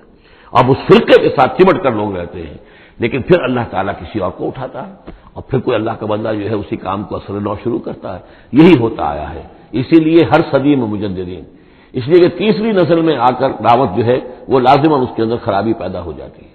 اس لیے کہ حضور نے بھی فرمایا خیر امتی قرنی ثم الذین یلونہم ثم الذین یلونہم، بہترین میری امت کا دور تو ہے میرا اپنا دور، پھر وہ جو میرے بعد ہیں، اور پھر وہ جو ان کے بعد ہیں. تو 3 نسلوں کو آپ نے خیر قرار دیا ہے. اس کے بعد ظاہر بات ہے زوال آیا ہے، ہمارے ہاں بھی آیا ہے. جب حضور کی قائم کی ہوئی جماعت میں زوال آ گیا تو اور کون ہوگا بڑا سے بڑا شخص جس کی قائم کی ہوئی کسی جماعت میں زوال نہ آئے. تو یہ تو چیزیں ہوتی ہیں، لیکن ہر شخص کو ہر وقت دیکھنا چاہیے کہ آج کے دور میں دین کا وہ کام کس کے حوالے اللہ نے کیا ہے، کس کو توفیق دی ہے جو صحیح طریقے پر اس کام کو کر رہا ہے، اور اس کا ساتھ دینا چاہیے. کسی جماعتی عصبیت، جس طرح کسی قبائلی عصبیت کے اندر مبتلا نہیں ہونا چاہیے، ایسے ہی کسی جماعتی عصبیت میں بھی مبتلا نہیں ہونا چاہیے. یہ ہے وہ اہم بات جو یہاں آئی ہے. قال انما اتخذتم من دون الله اوثانا مودۃ بینکم فی الحیات الدنیا ثم یوم القیامۃ یکفر بعضکم ببعض، پھر قیامت میں تم ایک دوسرے کا انکار کرو گے. تم ابھی تو بڑی دوستیاں ہیں، بڑا گٹھ جوڑ ہے. ویلعن بعضکم بعضا، تم میں سے بعض دوسروں کو لعنت کریں گے. ومأواکم النار، اور تم سب کا ٹھکانہ ہوگی آگ. وما لکم من ناصرین، اور نہیں ہوگا کوئی تمہارے لیے مدد کرنے والے. فآمن له لوط، تو حضرت لوط ایمان لے آئے حضرت ابراہیم پر، وہ ان کے بھتیجے تھے. وقال انی مہاجر الی ربی، اور حضرت ابراہیم نے کہا میں اپنے رب کی طرف ہجرت کر رہا ہوں. وہ اپنا ملک چھوڑ کر چلے آئے شام کی طرف. قرآن مجید میں کہیں بھی پھر اس کے بعد یہ تذکرہ نہیں ملتا کہ ان کی قوم کا کیا حشر ہوا، پیچھے ان کو ہلاک کیا گیا، کیا ہوا، واللہ عالم. انہ هو العزیز الحکیم، یقیناً اللہ تعالیٰ زبردست ہے، حکمت والا. ووهبنا له اسحاق و یعقوب، اور ہم نے اسے اسحاق جیسا بیٹا دیا، یعقوب جیسا پوتا دیا. وجعلنا فی ذریتہ النبوۃ والکتاب، اور پھر ہم نے اسی کی نسل میں، اسی کی اولاد میں نبوت اور کتاب رکھ دی. یہ نوٹ کر لیجئے کہ حضرت ابراہیم علیہ السلام کے بعد کوئی نبی، کوئی رسول اس دنیا میں ان کی نسل سے باہر نہیں آیا. لیکن یہ کہ ان کی نسل کہاں کہاں پھیلی ہے یہ ہم نہیں جانتے. حضرت ابراہیم کے بیٹے حضرت اسحاق، ان کی نسل کتنی تھی، کہاں کہاں گئی ہے. تورات نے تو محفوظ رکھا ہے صرف یعقوب کو، اس لیے کہ بنی اسرائیل کیونکہ یہ لوگ ہیں، اس اپنی نسلی وہ جو بات تھی اس کے حوالے سے حضرت یعقوب کے بارے میں تو ساری چیزیں موجود ہیں. حضرت اسحاق کی کوئی اور بیٹا بھی تھا کہ نہیں تھا، عیسو تھا مثلا، تو وہ عیسو کہاں ہے، اس کی اولاد کہاں گئی. اس طرح بنی قطورہ، کئی بیٹے تھے حضرت ابراہیم کے حضرت قطورہ سے، تو ان میں سے صرف ایک کا ہمیں تذکرہ ملتا ہے، اور وہ ہے حضرت شعیب جس سے نسل میں آئے ہیں، مریم کی اولاد. باقی کہاں گئے. تو اسی طریقے سے یہ در حقیقت یہ اولاد ابراہیم کہاں کہاں پھیلی ہے. جیسے کہ میرا گمان ہے کہ ہندوستان میں بھی آئی ہے. نہ صرف یہ کہ ہو سکتا ہے کہ حضرت اسحاق کی اولاد میں سے عیسو کی اولاد آئی ہو اور وہ یہاں پر آباد ہوئی ہو، لیکن یہ کہ ان کا تعلق بھی یہ خاص طور پر برہمن طبقہ جو ہے، میں سمجھتا ہوں کہ وہ اسی طریقے سے ابراہیم کی نسل سے ہے. برہمن ابراہیم سے تعلق رکھنے والا برہمن، تو یہ میں سمجھتا ہوں کہ لفظی جو ہے اس میں مناسبت موجود ہے. واللہ عالم، یقین سے ہم نہیں کہہ سکتے الا یہ کہ کوئی شخص ہسٹری کا اس کو اپنا ریسرچ کا موضوع بنائے، بڑا عالم ہو، وہ لائبریریاں جو ہے کھنگالے اور پرانی تاریخیں دیکھے، شاید. وَوَهَبْنَا لَهُ إِسْحَاقَ وَيَعْقُوبَ وَجَعَلْنَا فِي ذُرِّيَّتِهِ النُّبُوَّةَ وَالْكِتَابَ، ہم نے اسی کی نسل میں، اسی کی اولاد میں نبوت اور کتاب رکھ دی. طویل عرصے تک وہ نبوت و کتاب آتی رہی حضرت یعقوب کی اولاد میں، پھر آخری نبوت و رسالت حضرت اسماعیل کی اولاد میں. وَآتَيْنَاهُ أَجْرَهُ فِي الدُّنْيَا، ہم نے اسے اجر جو ہے دنیا میں بھی عطا فرمایا. وَإِنَّهُ فِي الْآخِرَةِ لَمِنَ الصَّالِحِينَ، اور یقیناً وہ آخرت میں ہمارے بڑے نیک بندوں میں سے ہیں. وَلُوطًا، اور ہم نے لوط کو بھیجا. اِذْ قَالَ لِقَوْمِهِ إِنَّكُمْ لَتَأْتُونَ الْفَاحِشَةَ، جب انہوں نے کہا اپنی قوم سے، یہ جو قوم کہا گیا مجازن، حقیقتاً وہ قوم ان کی نہیں تھی. حضرت لوط جو ہے وہ تو بھیجے گئے ہیں ان شہروں کی طرف، یہی ایک استثناء ہے، ورنہ ہر قوم کی طرف رسول اسی میں سے بھیجا گیا. لیکن چونکہ حضرت ابراہیم کے بعد کوئی رسول کسی اور قوم میں ہو نہیں سکتا، اس لیے عمورہ اور صدوم کی بستیوں میں جو بھیجے گئے وہ حضرت لوط ہیں، جو حضرت ابراہیم علیہ السلام کے بھتیجے ہیں. انکم لتاتون الفاحشۃ، تم لوگ بڑی بے حیائی کا ارتکاب کر رہے ہو. ما سبقکم بہا من احد من العالمین، تمام جہان والوں میں کسی قوم نے تم سے پہلے یہ حرکت نہیں کی. انکم لتاتون الرجال، کیا تم مردوں کی طرف آتے ہو اپنی شہوت کو پورا کرنے کے لیے. وتقطعون السبیل، اور راستہ مارتے ہو. یعنی فطرت کا راستہ تو یہ ہے، اولاد ہوتی ہے تو ہوتی ہے مرد اور عورت کے ملاپ سے. تم نے جو راستہ اختیار کیا تو گویا کہ اس فطرت کی راہ کو تم کاٹ رہے ہو. وَتَأْتُونَ فِي نَادِيكُمُ الْمُنكَرَ، اور تم اپنی مجلسوں میں یہ اس کا ارتکاب کرتے ہو. یہ ان کی بے حیائی کی اور ڈھٹائی کی انتہا ہو گئی تھی. فما کان جواب قوم ہی، تو نہیں تھا جواب اس کی قوم کا کوئی، الا ان قالوا، سوائے اس کے کہ انہوں نے کہا ائتنا بعذاب اللہ ان كنت من الصادقین، اے لوط اگر سچے ہو تو اللہ کا عذاب لے آؤ. قال رب انصرنی علی القوم المفسدین، تو حضرت لوط نے دعا کی پروردگار میری مدد فرما ان مفسدوں کے خلاف. ولما جاءت رسلنا ابراہیم بالبشرا، اور جب ہمارے جو ایلچی تھے یعنی وہ جو فرشتے آئے تھے انسانی شکل میں ابراہیم کے پاس بشرا لے کر، بشارت لے کر حضرت اسحاق کی ولادت کی. قالوا انا مہلکو اہل هذه القرية، انہوں نے کہا کہ ہم ہلاک کرنے کے لیے بھیجے گئے ہیں ان بستی والوں کو. ان اہلها كانوا ظالمین، یقیناً اس کے جو بستی والے جو ہیں، اس بستی کے لوگ رہنے والے وہ بڑے ظالم ہیں، گناہگار ہیں. قال ان فيها لوطا، حضرت ابراہیم نے کہا اس میں تو لوط بھی تو ہے اسی بستی کے اندر. قالوا نحن اعلم بمن فيها، انہوں نے کہا ہمیں خوب معلوم ہے کہ کون کون ہے اس میں. لننجینه واهله الا امراته، ہم اسے بچا لیں گے، نجات دیں گے اس کو بھی، اس کے گھر والوں کو بھی، سوائے اس کی بیوی کے. کانت من الغابرین، وہ ہوگی رہ جانے والوں میں. ولما ان جاءت رسلنا لوطا، اور جب وہ ہمارے ایلچی جو ہے وہ پہنچے حضرت لوط کے پاس، سیء بہم، ان کو دیکھ کر وہ پریشان ہوئے. وضاق بہم ذرعا، اور ان کا دل جو بہت تنگ ہوا. خوبصورت لڑکوں کی شکل میں آئے تھے. وقالوا لا تخف ولا تحزن، انہوں نے کہا نہیں آپ نہ کوئی خوف کھائیں اور نہ کوئی رنجیدہ ہوں. انا منجوک واہلک، ہم تو آپ کو نجات دینے کے لیے آئے ہیں اور آپ کے گھر والوں کو، الا امراتک، سوائے آپ کی بیوی کے. کانت من الغابرین، وہ پیچھے رہنے والوں ہی میں ہے. انا منزلون علی اہل هذه القرية رجزا من السماء، ہم نازل کرنے والے ہیں اس بستی کے رہنے والوں پر ایک آفت، ایک عذاب آسمان سے، بما كانوا يفسقون، پر سبب اس فسق کے اور فجور کے اور گندگی کے جو وہ کر رہے تھے. وَلَقَدْ تَرَكْنَا مِنْهَا آيَةً بَيِّنَةً، اور ہم نے چھوڑ دیا اس میں سے، اس بستی میں سے کوئی نشانی جو ہے وہ اس وقت تک موجود ہوگی جب کہ قرآن نازل ہوا ہے. اسی لیے کہ قرآن کہتا ہے بار بار تم گزرتے ہو ان بستیوں کے کھنڈرات کے اوپر سے. بَيِّنَةً لِقَوْمٍ يَعْقِلُونَ، ان لوگوں کے لیے کہ جو عقل سے کام لے. وَإِلَىٰ مَدْيَنَ أَخَاهُمْ شُعَيْبًا، اور مدین کی طرف ہم نے بھیجا ان کے بھائی شعیب کو. فقال یا قوم اعبدوا اللہ، اور انہوں نے کہا کہ اے میری قوم کے لوگوں اللہ کی بندگی کرو.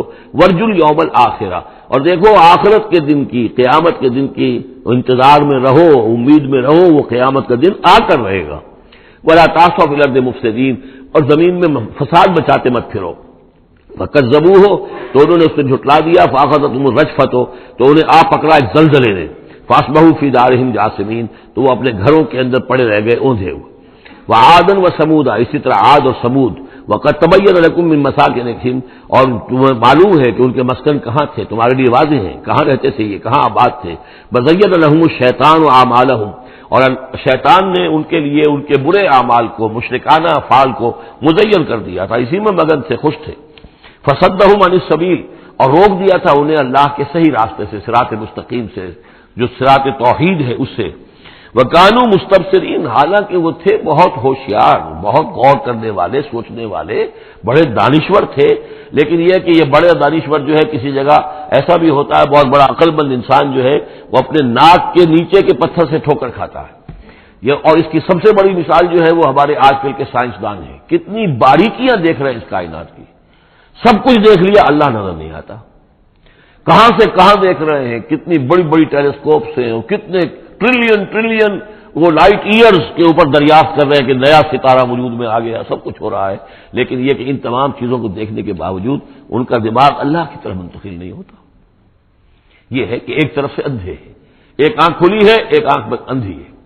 تو اگرچہ وہ بھی تھے بڑے ہوشیار، مستبصرین، یعنی استبصار جو ہے یہ باب استفال، دیکھنا، بڑے غور سے دیکھا کرتے تھے، مشاہدہ کرتے تھے، آبزرو کرتے تھے، سب کچھ تھے، باقی سب کچھ نظر آیا انہیں، ڈھونڈنے والا ستاروں کی گزرگاہوں کا اپنے افکار کی دنیا میں سفر کر نہ سکا، وہ ساری جو ہے وہ ستاروں کی گزرگاہیں جو ہے ان کی تحقیق ہو رہی ہے، لیکن یہ کہ میں خود کون ہوں، کہاں سے آیا ہوں، کہاں جا رہا ہوں، میری زندگی کا مال کیا ہے، اس کا مقصد کیا ہے، بس پیدا ہونا، کھانا پینا، جانوروں کی طرح رہنا اور ختم ہو جانا۔ Is that all? Is death the end of over existence? کیا موت پر ہمارے وجود کا خاتمہ ہو جائے گا؟ تو کیا زندگی ہوئی؟ عمر دراز مانگ کے لائے تھے 4 دن، 2 آرزو میں کٹ گئے، 2 انتظار میں، کتنا وقت تو گزر گیا، بچپن کے اندر ابھی فہم ہی نہیں تھا، لڑکپن ہے، اس کے بعد نوجوانی ہے، اس کے کچھ اپنے ہی اور جو ہے اس کی کیفیات ہوتی ہیں، جب ذرا ہوش اور شعور آیا ہے، ایک ذرا ہوش میں آنے کے خطا کار ہیں ہم، اور اس کے بعد پھر بڑھاپا آ گیا، اور اس کے بعد جو ہے کہلا یعلم من بعد علم شیئا، بس یہی زندگی ہے؟ یہ اشرف المخلوقات ہے؟ یہ مسجود ملائک کی زندگی یہ ہے؟ نہیں، اصل زندگی تو ہے تو اسے پیمانہ امروز و فردا سے نہ ناپ، جاویداں پہ ہم دماں ہر دم جواں ہے زندگی، وہ زندگی تو ابدی ہے۔ یہ تو اس کا چھوٹا سا حصہ علیحدہ کر کے ایک امتحانی وقفہ بنا دیا ہے، اسے ایک امتحانی وقفہ ہے، 3 گھنٹے کا نہیں، 30 سال کا صحیح، بس اس کے علاوہ کچھ نہیں، کوانٹیٹیو فرق ہے، کوالیٹیٹیو نہیں۔ وقارون وفرعون وحامان، اور ہلاک کیا ہم نے قارون کو بھی اور فرعون کو بھی اور حامان کو بھی، وَلَقَدْ جَاءَهُم مُوسَىٰ بِالْبَيِّنَاتِ، ان کے پاس موسیٰ آئے تھے واضح تعلیمات لے کر، فَاسْتَكْبَرُوا فِي الْأَرْضِ، انہوں نے زمین میں تکبر کیا، وَمَا كَانُوا سَابِقِينَ، لیکن یہ کہ وہ ہماری پکڑ سے بچ کر نکل جانے والے نہیں تھے، ہم سے آگے نہیں نکل سکتے تھے۔ فَكُلًّا أَخَذْنَا بِذَنبِهِ، ہم نے سب کو پکڑا ان کے گناہوں کی پاداش میں۔ فَمِنْهُم مَّنْ أَرْسَلْنَا عَلَيْهِمْ حَاصِبًا، تو ان میں وہ بھی تھے کہ جن پر ہم نے ایسی زوردار ہوا بھیجی جس میں پتھراؤ تھا، وہ ہوا جو ہے ان کو پتھراؤ کر رہی تھی، تو یہ قوم لوط پر بھی ہوا ہے، اور بعض حضرات کے نزدیک قوم عاد پر بھی۔ سخرها علیہم 7 لیال و8 ایام حسوما فترى القوم فیہا صرعا، ایک ایسی تیز آندھی آئی ہے، 7 راتیں اور 8 دن چلتی رہی کہ اس نے اٹھا کر پٹخا ہے، اور اس میں وہ کنکر بھی تھے، وہ بلٹس کا کام کر رہے تھے، اور سے بڑے پتھر تھے وہ کام کر رہے تھے، میزائلز کا، تو یہ سب کے سب ہلاک ہو گئے۔ فمنہم من ارسلنا علیہ حاصبا ومنہم من اخذته الصیحہ، اور ان میں سے وہ بھی تھے کہ جن کو ایک چنگھاڑ نے آ پکڑا، یہ سمود اور اہل مدین تھے۔ ومنہم من خسفنا به الارض، ان میں وہ بھی تھے کہ جنہیں ہم نے زمین میں دھسا دیا، یہ قارون کا معاملہ ہے جو سورہ قصص میں آ چکا ہے۔ ومنہم من اغرقنا، اور وہ بھی تھے جنہیں ہم نے غرق کر دیا، اور غرق کرنے کے 2 طریقے ہوئے، ایک تو یہ کہ جو قوم آباد تھی، قوم نوح جہاں تھی وہی غرق کیا، وہی کا وہی، لیکن یہ کہ ایک یہ ہے کہ فرعون کو اور اس کے فوج کو اور لاؤ لشکر کو ان کے محل سے نکال کر، ان کے شہروں سے نکال کر لا کر اور سمندر میں غرق کیا۔ وما كان الله ليظلمهم، لیکن اللہ تعالیٰ ان پر ظلم کرنے والا نہیں تھا، ولكن كانوا انفسهم يظلمون، بلکہ یہ تو وہ خود اپنے اوپر ظلم کر رہے تھے۔ مثل الذين اتخذوا من دون الله اولیاء كمثل العنكبوت، یہ بھی اس حصے کی ان 3 رکوعوں کی بڑی اہم آیت ہے، تمثیل ہے، مثال ان لوگوں کی کہ جنہوں نے اللہ کے سوا کسی کو اپنا حمایتی بنا رکھا ہے۔ یہ حمایتی غیر مرئی بھی ہو سکتے ہیں، جیسے یہ ہماری دیوی ہے، یہ دیوتا ہے، یہ اس کی کرپا چاہیے، اس کی نظر کرم ہو، یہ ہمارے جو اولیاء اللہ ہیں، ذرا ان کی طرف سے اگر کچھ ہمیں فیض پہنچ جائے۔ اور یہ بھی ہوتا ہے دنیا میں بھی، مادی اعتبار سے بھی، اور یہ جو بھی کاز اینڈ ایفیکٹ کا سلسلہ اس کے تحت بھی، تو ہم آخر لوگوں کو اپنا دوست سمجھتے ہیں، یہ ہمارے حمایتی ہے، یہ ہماری مدد کریں گے، لیکن واقعہ یہ ہے کہ سوائے ایک اللہ کی دوستی کے باقی ساری دوستیاں جو ہیں وہ مکڑی کے جالے جتنی بس مضبوط ہیں، اس سے زیادہ نہیں ہے۔ مثل الذین اتخذوا من دون اللہ اولیاء کا مثل العنکبوت، جن لوگوں نے اللہ کو چھوڑ کر کسی اور کو اپنا پشت پناہ اور مددگار بنایا ہے، کسی اور پر توکل ہے، کسی اور پر سہارا ہے، امریکہ ہماری مدد کرے گا۔ وہ جو کچھ 71 میں ہوا وہ آپ کو معلوم ہے، وہ بیڑا اس کا جہاز بھی آ رہا تھا، لیکن یہ کہ کوئی مدد ہماری نہیں کی گئی، کوئی نہیں ہے، کوئی کسی کا سہارا بننے والا نہیں ہے۔ سہارا تو اگر کوئی ہے تو وہ اللہ ہے، لیکن اس کو تم نے چھوڑ دیا، اس کو سہارا نہیں بنایا۔ مثل الذین اتخذوا من دون اللہ اولیاء کمثل العنکبوت اتخذت بیتا، یہ بکری بھی تو ایک گھر بناتی ہے، جالا بناتی ہے، وَإِنَّ أَوْهَنَ الْبُيُوتِ لَبَيْتُ الْعَنكَبُوتِ، اور سب جانتے ہیں کہ تمام گھروں میں سب سے زیادہ کمزور گھر وہ اس مکڑی کا گھر ہے۔ لَوْ كَانُوا يَعْلَمُونَ، کاش کہ انہیں معلوم ہوتا۔ ان اللہ یعلم ما يدعون من دونه من شيء، اللہ خوب جانتا ہے کہ جس کو یہ پکار رہے ہیں اللہ کے سوا کوئی شے ہے ہی نہیں۔ وهو العزیز الحکیم، اور وہ زبردست ہے حکمت والا۔ وَتِلْكَ الْأَمْثَالُ نَضْرِبُهَا لِلنَّاسِ وَمَا يَعْقِلُهَا إِلَّا الْعَالِمُونَ، اور یہ مثالیں ہیں کہ جو ہم لوگوں کے لیے بیان کرتے ہیں لیکن نہیں سمجھتے ان سے مگر وہی لوگ کہ جو علم رکھنے والے ہیں۔ خلق اللہ السماوات والارض، اللہ تعالیٰ نے آسمان و زمین تخلیق فرمائے بالحق، حق کے ساتھ۔ ان فی ذلک لآیۃ للمؤمنین، یقیناً اس میں نشانی ہے اہل ایمان کے لیے۔ اب یہ جو بقیہ 3 رکوع ہیں 21ویں پارے میں آ رہے ہیں، یہ جیسا کہ میں نے کیا اس میں 2 لڑیاں ہیں بٹی ہوئی۔ ایک لڑی ہے خطاب اہل ایمان سے، یہاں ایک جگہ آپ کو مل جائے گا کہ براہ راست خطاب بھی ہے، یا عبادی الذین آمنوا، یا ایھا الذین آمنوا والا جو ہے کہ جو مدنی صورتوں میں جو خطاب کا صیغہ ہے وہ تو یہاں بھی نہیں آیا، لیکن براہ راست خطاب کیا ہے۔ لیکن یہ کہ اگر گنتی کریں گے تو کچھ 10 احکام اور دیے گئے ہیں ان لوگوں کو جو دین کے لیے کسی محنت کے اندر جد و جہد میں، اس کو غالب کرنے کی کسی کوشش میں، اس کی تحریک میں، اس کی دعوت میں لگے ہوئے ہوں، اور اس میں ان کے لیے مصائب ہوں، مشکلات ہوں، تکالیف ہوں، پریشانیاں ہوں، تو ان کے لیے کیا ہدایات ہے۔ سب سے پہلی ہدایت 100 ہدایتوں کی ایک ہدایت، اتل ما اوحی الیک من الکتاب، تلاوت کرتے رہا کرو اس شے کی جو وحی کی گئی ہے آپ کی جانب کتاب میں سے۔ یہی ہم پڑھ چکے ہیں سورہ کہف میں بھی، وَاتْلُ مَا أُوحِیَ إِلَيْكَ مِن كِتَابِ رَبِّكَ لَا مُبَدِّلَ لِكَلِمَاتِهِ وَلَن تَجِدَ مِن دُونِهِ مُلْتَحَدًا۔ وہی بات، سب سے بڑا سہارا بندہ مومن کا کیا ہے؟ اللہ پر جتنا یقین ہوگا، اللہ پر جتنا بھروسہ ہوگا، اللہ سے جتنا تعلق ہوگا اتنا ہی صبر کرے گا۔ وَاصْبِرْ وَمَا صَبْرُكَ إِلَّا بِاللَّهِ، اور اللہ کے ساتھ تعلق کا سب سے بڑے ذریعہ یہ قرآن مجید ہے۔ طرفوا بِأَيْدِيكُمْ وَطَرَفُوا بِيَدِ اللَّهِ، اس کا ایک سرا تمہارے ہاتھ میں ہے، ایک سرا اللہ کے ہاتھ میں ہے۔ القرآن حبل اللہ الممدود من السماء إلى الأرض، حضرت عبداللہ ابن مسعود کی روایت کردہ حدیث ہے، حضور نے فرمایا یہ اللہ کی رسی ہے، مضبوطی کے ساتھ تھام لو اس کو، یہ تنی ہوئی ہے زمین سے آسمان تک۔ تو واعتصموا بحبل اللہ جمیعا، تو اس کے لیے یہ کہ قرآن پڑھا کرو۔ اتل ما اوحی الیک من الکتاب واقم الصلاۃ، اور قرآن کے بعد نمبر 2 نماز قائم کرنا۔ یہ نماز جو ہے اقیم الصلاۃ لذکری، یہ سورہ طٰہٰ میں ہم پڑھ آئے ہیں، حضرت موسیٰ کو پہلی وحی ہو رہی ہے، پہلی گفتگو ہو رہی ہے کوہ طور پر، اقیم الصلاۃ لذکری ان الصلاۃ تنہی عن الفحشاء والمنکر، یقیناً یہ نماز روکتی ہے بے حیائی کے کاموں سے بھی اور برے کاموں سے بھی۔ وَلَذِکْرُ اللَّہِ اکبر، اور جان لو اللہ کا ذکر سب سے بڑی شے ہے۔ یہاں ذکر کو علیحدہ نہ سمجھیں، یہی ذکر ہے، قرآن جو ہے الذکر ہے۔ ہم نے سورہ ہجر میں دیکھا الذکر، انا نحن نزلنا الذکر وانا لہ لحافظون، تو ذکر میں سب سے پہلے قرآن ہے۔ نمبر 2 اقیم الصلاۃ لذکری، نماز قائم کرو میری یاد کے لیے۔ قرآن تو ہے ہی مجسم ذکر، نماز ذکر کے لیے ہے۔ آج تیسری چیز کیا ہے؟ ادعیہ معصورہ ہیں محمد رسول اللہ صلی اللہ علیہ وسلم کی، زندگی کا ہر کام کرتے ہوئے دعا ہے۔ آپ بیت الخلاء میں داخل ہو رہے ہیں تو دعا ہے، نکل رہے ہیں تو دعا ہے، گھر سے باہر جا رہے ہیں دعا ہے، گھر میں داخل ہو رہے ہیں دعا ہے، شیشہ دیکھا ہے تو دعا ہے، کپڑے بدلے ہیں دعا ہے، ہر کام کیجئے وہ، لیکن یہ کہ آپ کا اس وقت اللہ کے ساتھ ذہنی رشتہ قائم رہتا ہے۔ چوتھے نمبر پر جو بھی اور حضور نے فرمائے ہیں، یہ 33 مرتبہ سبحان اللہ، 33 مرتبہ الحمدللہ اور اللہ اکبر، یہ بھی ذکر ہے۔ تو یہ تمام شکلیں ذکر کی ہیں، صرف کسی ایک شے کو ذکر نہ سمجھے ہمارے ہاں یہ بن گیا بس اللہ اللہ کر رہے ہیں تو ذکر ہے، نہیں، ذکر میں سب سے پہلے قرآن کی تلاوت ہے۔ اتل ما اوحی الیک من الکتاب واقم الصلاۃ ان الصلاۃ تنہی عن الفحشاء والمنکر ولذکر اللہ اکبر واللہ یعلم ما تصنعون۔ ایک تو یہ ہدایت ہو گئی، اللہ خوب جانتا ہے جو تم کر رہے ہو۔ دوسری ہدایت ولا تجادلوا اہل الکتاب الا باللتی ہی احسن، جنہیں پہلے تم سے کتاب دی گئی تھی ان سے جھگڑا مت کرو مگر بہترین طریقے پر، ان سے بات کرو تو بڑے ہی اسلوب سے کرو، خوبصورتی سے کرو، بات کو سمجھانے کے لیے کرو، ان کی توہین نہ ہو، ان کے جذبات کو آپ بھڑکنے نہ دیں، ان میں حمیت جاہلی جو ہے اپنی امکانیت تک تو کوشش کریں کہ وہ بھڑکے نہ، باقی پھر وہ جو کرتے ہیں اس اللہ کے ہاں وہ ذمہ دار ہوں گے، لیکن ان سے گفتگو کرو تو بڑے عمدگی کے ساتھ کرو۔ الا الذین ظلموا منہم، سوائے ان کے جو ان میں سے ناانصافی پر تل گئے ہوں۔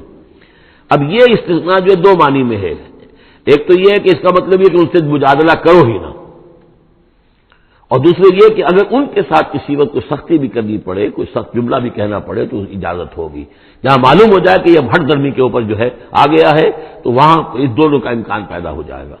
وَقُولُوا، لیکن تمہیں ان سے کہنا کیا ہے یہ بھی سمجھ لو، تاکہ اب اس کو یہ سمجھیے کہ یہ ہمیں مسلمانوں میں جب کام کرنا ہے، مسلمان سو گئے ہیں، بھول گئے اپنے سبق کو، انہیں یاد دلانا ہے تو اسی انداز میں انہیں یاد دلانا ہے۔ قولوا آمنا بالذی انزل الینا وانزل الیکم، ان سے کہو بھائی ہم تو ایمان رکھتے ہیں اس پر بھی جو تمہاری طرف نازل کیا گیا اور اس پر بھی جو آپ کی طرف نازل کیا گیا۔ وَإِلَٰهُنَا وَإِلَٰهُكُمْ واحد، اور یہ تو نہیں ہے کہ ہمارا خدا کوئی اور ہے تمہارا خدا کوئی اور ہے، ہمارا الہ اور تمہارا الہ ایک ہی تو ہے۔ وَنَحْنُ لَهُ مُسْلِمُونَ، اور ہم تو اسی کے سامنے فرما بردارانہ اپنا سر جھکا چکے ہیں۔ وَكَذَٰلِكَ أَنزَلْنَا إِلَيْكَ الْكِتَابَ، اے نبی اسی طرح ہم نے آپ کی جانب یہ کتاب نازل کی ہے۔ فَالَّذِينَ آتَيْنَاهُمُ الْكِتَابَ يُؤْمِنُونَ بِهِ، تو وہ لوگ جنہیں ہم نے کتاب دی ہے، یہود اور نصارہ، ان میں بھی وہ لوگ ہیں جو اس پر ایمان لائیں گے یا جو ایمان لا رہے ہیں، جیسا کہ ہم پڑھ چکے ہیں کہ وہ آئے تھے کچھ لوگ جو حبشہ سے ایک وفد کی شکل میں، اور مکے والوں نے انہیں ستایا بھی، استہزاء بھی کیا، لیکن وہ لوگ وہ تھے جو پہلے حضرت عیسیٰ پر ایمان رکھتے تھے، عیسائی تھے، اور اب محمد پر بھی ایمان رکھتے ہیں، تو اللہ تعالیٰ نے ان کو دوہرا اجر دیا، مرتين۔ وَمِنْ هَؤُلَاءِ مَن يُؤْمِنُ بِهِ، اور ان میں سے یعنی مشرکین مکہ میں سے بھی بہت سے لوگ ہیں جو ایمان لائے ہیں اور ابھی لا رہے ہیں یا لائیں گے۔ وَمَا يَجْحَدُ بِآيَاتِنَا إِلَّا الْكَافِرُونَ، اور ہماری آیات کا انکار تو نہیں کرتے سوائے وہی کہ جو ناشکرے ہیں اور جو کفر کر اڑ گئے ہوں۔ اب ایک اور دیکھیے دلیل، اب یہ حصہ جو ہے یہ دوسری ڈوری آ گئی کہ جس میں روح سکون جو ہے مشرکین کے ساتھ رد و قضا والی بات ہے۔ وَمَا كُنْتَ تَتْلُو مِن قَبْلِهِ مِن كِتَابٍ، ارے نبی آپ تو اس سے پہلے، اس قرآن کے آپ پر نازل ہونے سے پہلے آپ کوئی کتاب پڑھتے ہی نہیں تھے، آپ دنیاوی اعتبار سے پڑھے ہوئے آدمی ہیں ہی نہیں، آپ نے تعلیم حاصل کی نہیں، لکھنا پڑھنا سیکھا نہیں۔ وَلَا تَخُطُّهُ بِيَمِينِكَ، نہ ہی آپ اپنے داہنے ہاتھ سے کچھ لکھتے تھے، کوئی کتاب لکھتے تھے، نہ پڑھتے تھے نہ لکھتے تھے۔ اِذًا لَارْتَابَ الْمُبْطِلُونَ، تو اس شکل میں تو جو اس کو باطل قرار دے رہے ہیں یہ لوگ جو جھوٹے کہہ رہے ہیں محمد کو، اس شکل میں تو پھر ان کے پاس کوئی کا کوئی شک کرنے کی گنجائش ہو جاتی کہ یہ بڑا لکھنے پڑھنے والے آدمی تھے، مشق کرتے کرتے بہت اچھی چیزیں بھی لکھنے لگے ہیں، اب ان کی زبان جو ہے مچ گئی ہے، قلم جو ہے وہ مچ گیا ہے، لہذا آپ قرآن جیسی شے بھی تسلیم کر لی انہوں نے۔ اگر پہلے سے یہ عمل ہوتا، لیکن تم تو جانتے ہو کہ ہمارے اس نبی محمد نے صلی اللہ علیہ وسلم انہوں نے تو کبھی لکھنا پڑھنا سیکھا ہی نہیں۔ وَمَا كُنْتَ تَتْلُو مِن قَبْلِهِ مِن كِتَابٍ، نبی آپ تو نہیں پڑھا کرتے تھے اس کتاب سے پہلے کوئی کتاب۔ وَلَا تَخُطُّهُ بِيَمِينِكَ، نہ آپ اسے اپنے داہنے ہاتھ سے لکھتے تھے۔ اِذًا لَارْتَابَ الْمُبْطِلُونَ، تب تو ان لوگوں کو شک کرنے کی گنجائش پیدا ہو جاتی۔ بل هُوَ آیات بینات فی صدور الذین اوتوا العلم، بلکہ یہ تو آیات بینات ہیں، بڑی روشن ان لوگوں کے سینوں میں جنہیں علم دیا گیا ہے، وہ جانتے ہیں سابقہ جو کتابوں والے ہیں۔ وَمَا يَجْحَدُ بِآیاتِنَا إِلَّا الظَّالِمُونَ، اور ہماری آیات کا انکار نہیں کرتے مگر وہی جو ظالم ہیں۔ وَقَالُوا لَوْلَا أُنزِلَ عَلَيْهِ آيَاتٌ مِّن رَّبِّهِ، اور وہ کہتے ہیں کہ کیوں نہیں نازل کی جاتی ان کے اوپر کوئی نشانیاں ان کے رب کی طرف سے، وہی باتیں جو مستقل طور پر چلی آ رہی ہیں۔ قُلْ إِنَّمَا الْآيَاتُ مِنْ اللَّهِ، نبی کہہ دیجئے نشانیوں کا اختیار کل کا کل اللہ کے ہاتھ میں ہے۔ وَإِنَّمَا أَنَا نَذِيرٌ مُّبِينٌ، اور میں تو صرف واضح طور پر خبردار کر دینے والا ہوں۔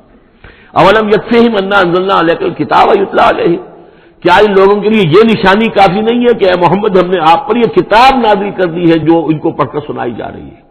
کیا یہ قرآن معجزہ نہیں ہے؟ کتنی مرتبہ ان کو چیلنج کیا گیا اس قرآن جیسی ایک صورت ہی بنا لاؤ، 10 صورتیں بنا لاؤ، کیا یہ معجزہ نہیں ہے؟ کیا یہ عاجز نہیں آ چکے ہیں؟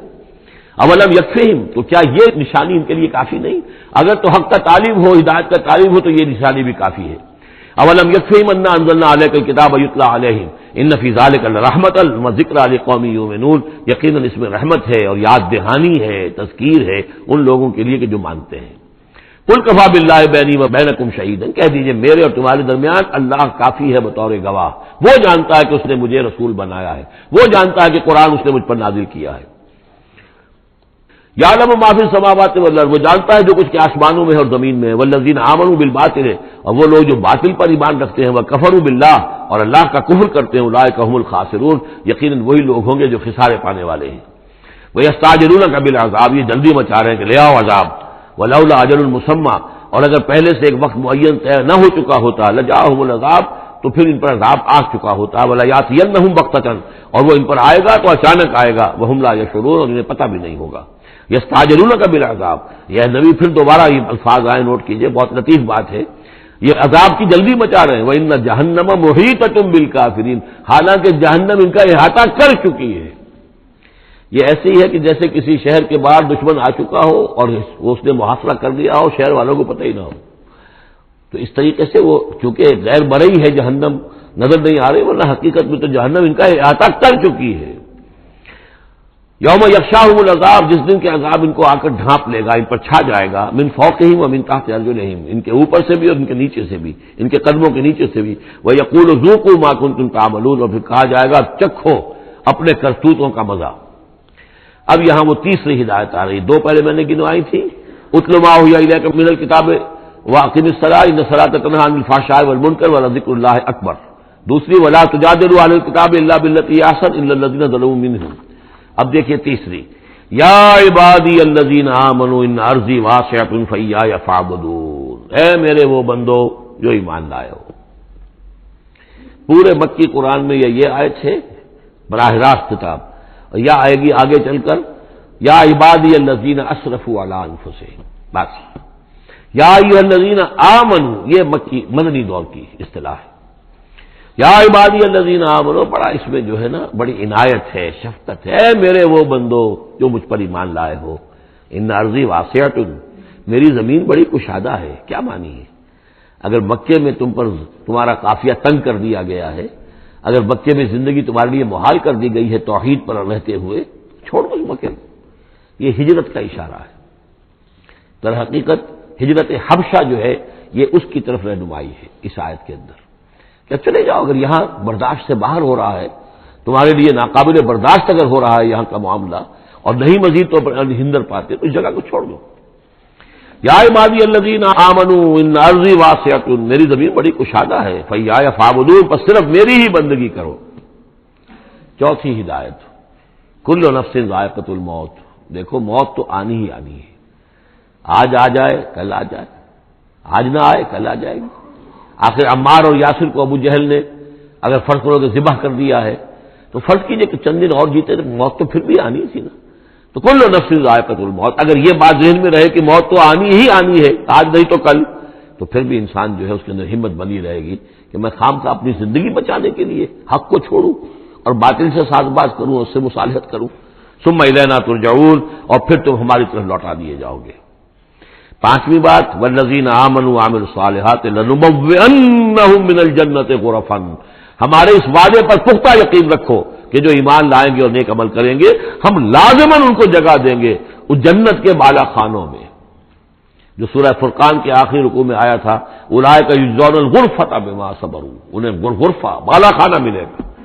تو من الجنت غرفا، جروں کے بالا خانے ملیں گے جنت کے، تجری من تحت الانہار خالدین فیہا، جس کے نیچے ندیاں بہتی ہوں گی، اس میں وہ ہمیشہ ہمیش رہیں گے۔ نعم اجر العاملین، کیا ہی اچھا ہوگا عمل کرنے والوں کا اجر۔ چھٹی بات، الذین صبروا وعلی ربہم یتوکلون، وہ لوگ کہ جو صبر کریں اور اپنے رب پر توکل کریں۔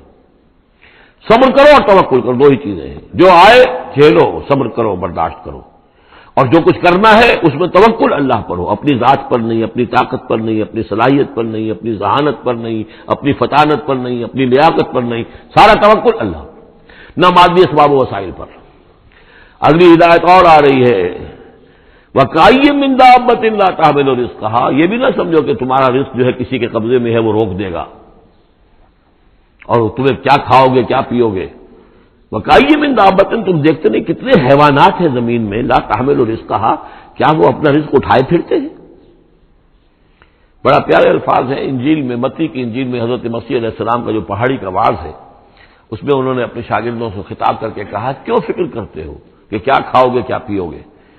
جنگل کی چڑیوں کو نہیں دیکھتے؟ نہ وہ کاشت کرتی ہیں، نہ ہل چلاتی ہیں، نہ بیج بوتی ہیں، نہ فصل کاٹ کر کہیں رکھتی ہیں، نہ گھٹے بھرتی ہیں، پھر بھی میں تم سے کہتا ہوں کہ وہ خالی پیٹ صبح گھر سے نکلتی ہیں، شام کو آسودہ ہو کر آ جاتی ہیں۔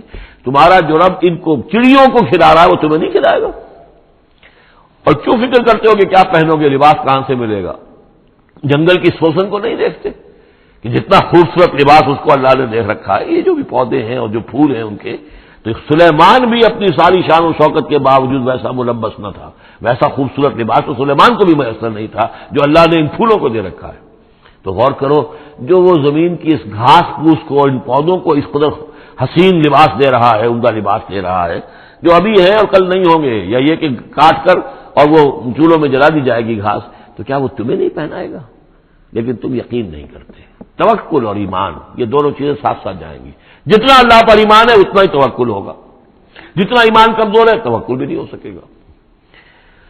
والذین صبروا علی ربہم یتوکلون وکأی من دابۃ لا تحمل رزقہا، یہ سارے جو ہیں چوپائے اپنا رزق لیے نہیں پھرتے، اللہ یرزقھا وایاکم، اللہ انہیں بھی رزق دیتا ہے، تمہیں بھی دے گا، وہو السمیع العلیم، اور یقیناً وہ سب کچھ سننے والا، جاننے والا ہے۔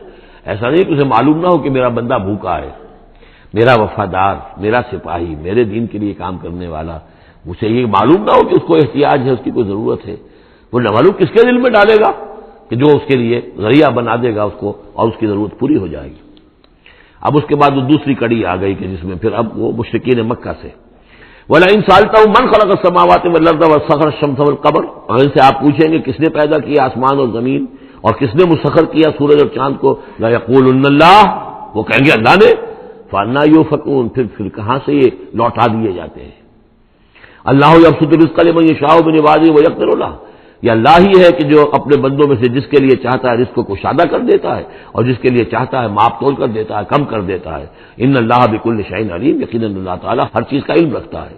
وَلَئِن سَأَلْتَهُم مَّن نَّزَّلَ مِنَ السَّمَاءِ مَاءً فَأَحْيَا بِهِ الْأَرْضَ مِن بَعْدِ مَوْتِهَا، اور اگر آپ ان سے پوچھیں گے کس نے برسایا آسمان سے پانی اور زندہ کیا زمین کو اس کے مردہ ہو جانے کے بعد، لَيَقُولُنَّ اللَّهُ، وہ کہیں گے فوراً اللہ نے کیا۔ قُلِ الْحَمْدُ لِلَّهِ، کہو پھر کل حمد کل شکر بھی اللہ ہی کے لیے ہے، بل اکثرہم لا یعقلون، لیکن یہ لوگ، ان کی اکثریت عقل سے کام نہیں لیتی۔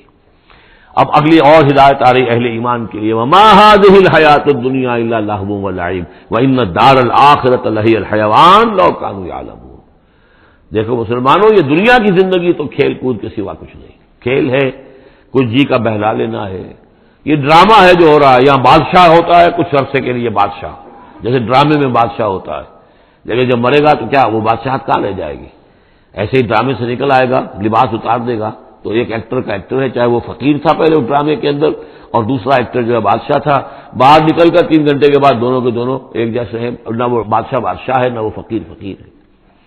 یہ ہے عارضی سا ہے، لیکن یہ کہ ان دار الآخرۃ لہی الحیوان، یقیناً آخرت کا گھر وہ ہے اصل زندگی وہ ہے۔ لو کانوا یعلمون، کاش کہ ہمیں معلوم ہوتا، لو کنا نعلم، کاش کہ ہمیں معلوم ہوتا، یہ بھی نوٹ کر دیجئے۔ آخرت کو صرف مان لینا کہ ہاں آخرت ہے، بعد سے بعد الموت ہے، یہ کافی نہیں ہے، یہ معلوم ہو کہ اصل زندگی وہی ہے۔ میں نے جو اس کی تشبیہ جو ہے بیان کی ہے بعض مواقع پر، کہ ایک کتاب ہوتی ہے، اس کا دیباچہ بھی ہوتا ہے، اس کا کوئی ضمیمہ بھی ہوتا ہے، چھوٹا سا ضمیمہ۔ ہمارا جو تصور ہے وہ یہ کہ اصل کتاب زندگی تو یہ دنیا کی زندگی ہے، ہاں ایک ضمیمہ اب لگا ہوا ہے آخرت کا، اس کی اہمیت ہمارے نزدیک اتنی ہے، ضمیمہ ہے بس، دنیا کی زندگی اصل زندگی ہے۔ ہونا کیا چاہیے کہ یہ دنیا کی زندگی تو دیباچہ ہے، اصل کتاب جو ہے وہ آخرت کی زندگی ہے۔ یہ ریشو پروپورشن کم سے کم، حالانکہ ویسے تو فائنائٹ اور انفائنائٹ کے درمیان کو ریشو پروپورشن ہو ہی نہیں سکتی، ایک لامحدود زندگی اور ایک محدود زندگی، کیا اس میں ریشو پروپورشن ہوگی؟ لیکن یہ کہ پھر بھی اگر کوئی کرنی ہے تو دیباچہ اور کتاب زندگی اصل موت کے بعد کھلے گی، یہ دیباچہ ہے، یہ مقدمہ ہے۔ ہم نے کیا سمجھا ہے اصل زندگی، کتاب زندگی یہ ہے، ہاں ایک ضمیمہ بھی اس کے ساتھ ہے جس کا نام آخرت ہے۔ فَإِذَا رَكِبُوا فِي الْفُلْكِ، پھر انہی مشرکین سے پھر خطاب ہو رہا ہے، اور یہ مضمون کئی بار آ چکا ہے۔ جب یہ سوار ہوتے ہیں کشتی میں، دعوا اللہ مخلصین لہ الدین، تو پھر یہ اللہ ہی کو پکارتے ہیں، اس کے لیے اپنی اطاعت کو خالص کرتے ہوئے۔ فلما نجاہم الی البر، اور جب اللہ تعالیٰ انہیں نجات دے دیتا ہے خشکی کی طرف، اذا ہم یشرکون، تو پھر یہ شرک کرنا شروع کر دیتے ہیں۔ لیکفروا بما آتیناہم، تاکہ یہ ناشکری کریں اور کفر کریں ہماری دی ہوئی نعمتوں کی، ولیتمتعوا، اور تاکہ بس مزے اڑا لیں، فسوف یعلمون، پھر یہ جان لیں گے۔ الہاکم التکاثر حتی زرتم المقابر کلا سوف تعلمون ثم کلا سوف تعلمون. اصل حقیقت تو اس وقت کھلے گی. اولم یروا انا جعلنا حرما آمنا، یہ پھر اہل ایمان سے کہا جا رہا ہے کیا یہ دیکھتے نہیں کہ ہم نے حرم کو ان کے لیے امن کی جگہ بنا دیا ہے. وَيُتَخَطَّفُ النَّاسُ مِنْ حَوْلِهِمْ، اور لوگ جو ہے اچک لیے جاتے ہیں ان کے ارد گرد سے. باقی عرب کے اندر تو امن و امان تھا ہی نہیں. أَفَبِالْبَاطِلِ يُؤْمِنُونَ وَبِنِعْمَةِ اللَّهِ يَكْفُرُونَ، تو کیا یہ باطل پر ایمان رکھتے ہیں اور اللہ کی نعمت کا یہ کفران کر رہے ہیں. وَمَنْ أَظْلَمُ مِمَّنِ افْتَرَىٰ عَلَى اللَّهِ كَذِبًا أَوْ كَذَّبَ بِالْحَقِّ لَمَّا جَاءَهُ، اس شخص سے بڑا ظالم اور کون ہوگا جس نے کوئی چیز گھڑ کر اللہ کی طرف منسوب کر دی، اور اسی طرح وہ شخص کہ جس نے اللہ کی طرف سے آئے ہوئے حق کی تکذیب کر دی جبکہ اس کے پاس آیا. یہ دونوں ہم بدل جرم ہیں. یعنی اگر میں جھوٹ موٹ قرآن جو ہے خود تصنیف کر کے اللہ کی طرف منسوب کر رہا ہوں تو مجھ سے بڑا ظالم اور گناہ گار کوئی نہیں. لیکن یہ بھی سوچ لو اگر واقعتاً یہ اللہ کا کلام ہے جو میں تمہارے سامنے پیش کر رہا ہوں اور تم اس کی تکذیب کر رہے ہو تو تم سے بڑا ظالم کوئی نہیں. الیس فی جہنم مثوی للکافرین، تو کیا جہنم ہی میں ٹھکانہ نہیں ہے ان کافروں کا. اور آخری آیت جو ہے پھر اسی سیغے میں لنہدین والذین جاہدوا فینا، اہل ایمان کے دلجوئی کے لیے گھبراؤ نہیں، پریشان نہ ہو. والذین جاہدوا فینا لنہدینہم سبلنا، وہ لوگ کہ جو ہماری راہ میں جہاد کریں، محنت کریں، کوشش کریں، جد و جہد کریں، قربانیاں دیں، اظہار کریں، انہیں مطمئن رہنا چاہیے. ہمارا پختہ وعدہ ہے، مؤکد وعدہ ہے، ہم لازماً ان کی رہنمائی کریں گے اپنے راستوں کی طرف. لنہدینہم سبلنا وان اللہ لمع المحسنین، اور یقیناً اللہ تعالی ساتھ ہے اہل احسان کے، جو اللہ تعالیٰ پر ایمان اور یقین اس درجے کا رکھتے ہوں اور اس کے لیے تن من دھن لگانے کے لیے تیار ہوں تو اللہ ان کے ساتھ ہے. یعنی اللہ کی نصرت ساتھ ہے، اللہ کی مدد ساتھ ہے، اللہ کی تائید ساتھ ہے. بارک اللہ لی ولکم فی القرآن العظیم ونفعنی وإیاکم بالآیات والذکر الحکیم. بارک اللہ لی ولکم فی القرآن العظیم ونفعنی وإیاکم بالآیات والذکر الحکیم. بارک اللہ لی ولکم فی القرآن العظیم ونفعنی وإیاکم بالآیات والذکر الحکیم. بارک اللہ لی ولکم فی القرآن العظیم ونفعنی وإیاکم بالآیات والذکر الحکیم. بارک اللہ لی ولکم فی القرآن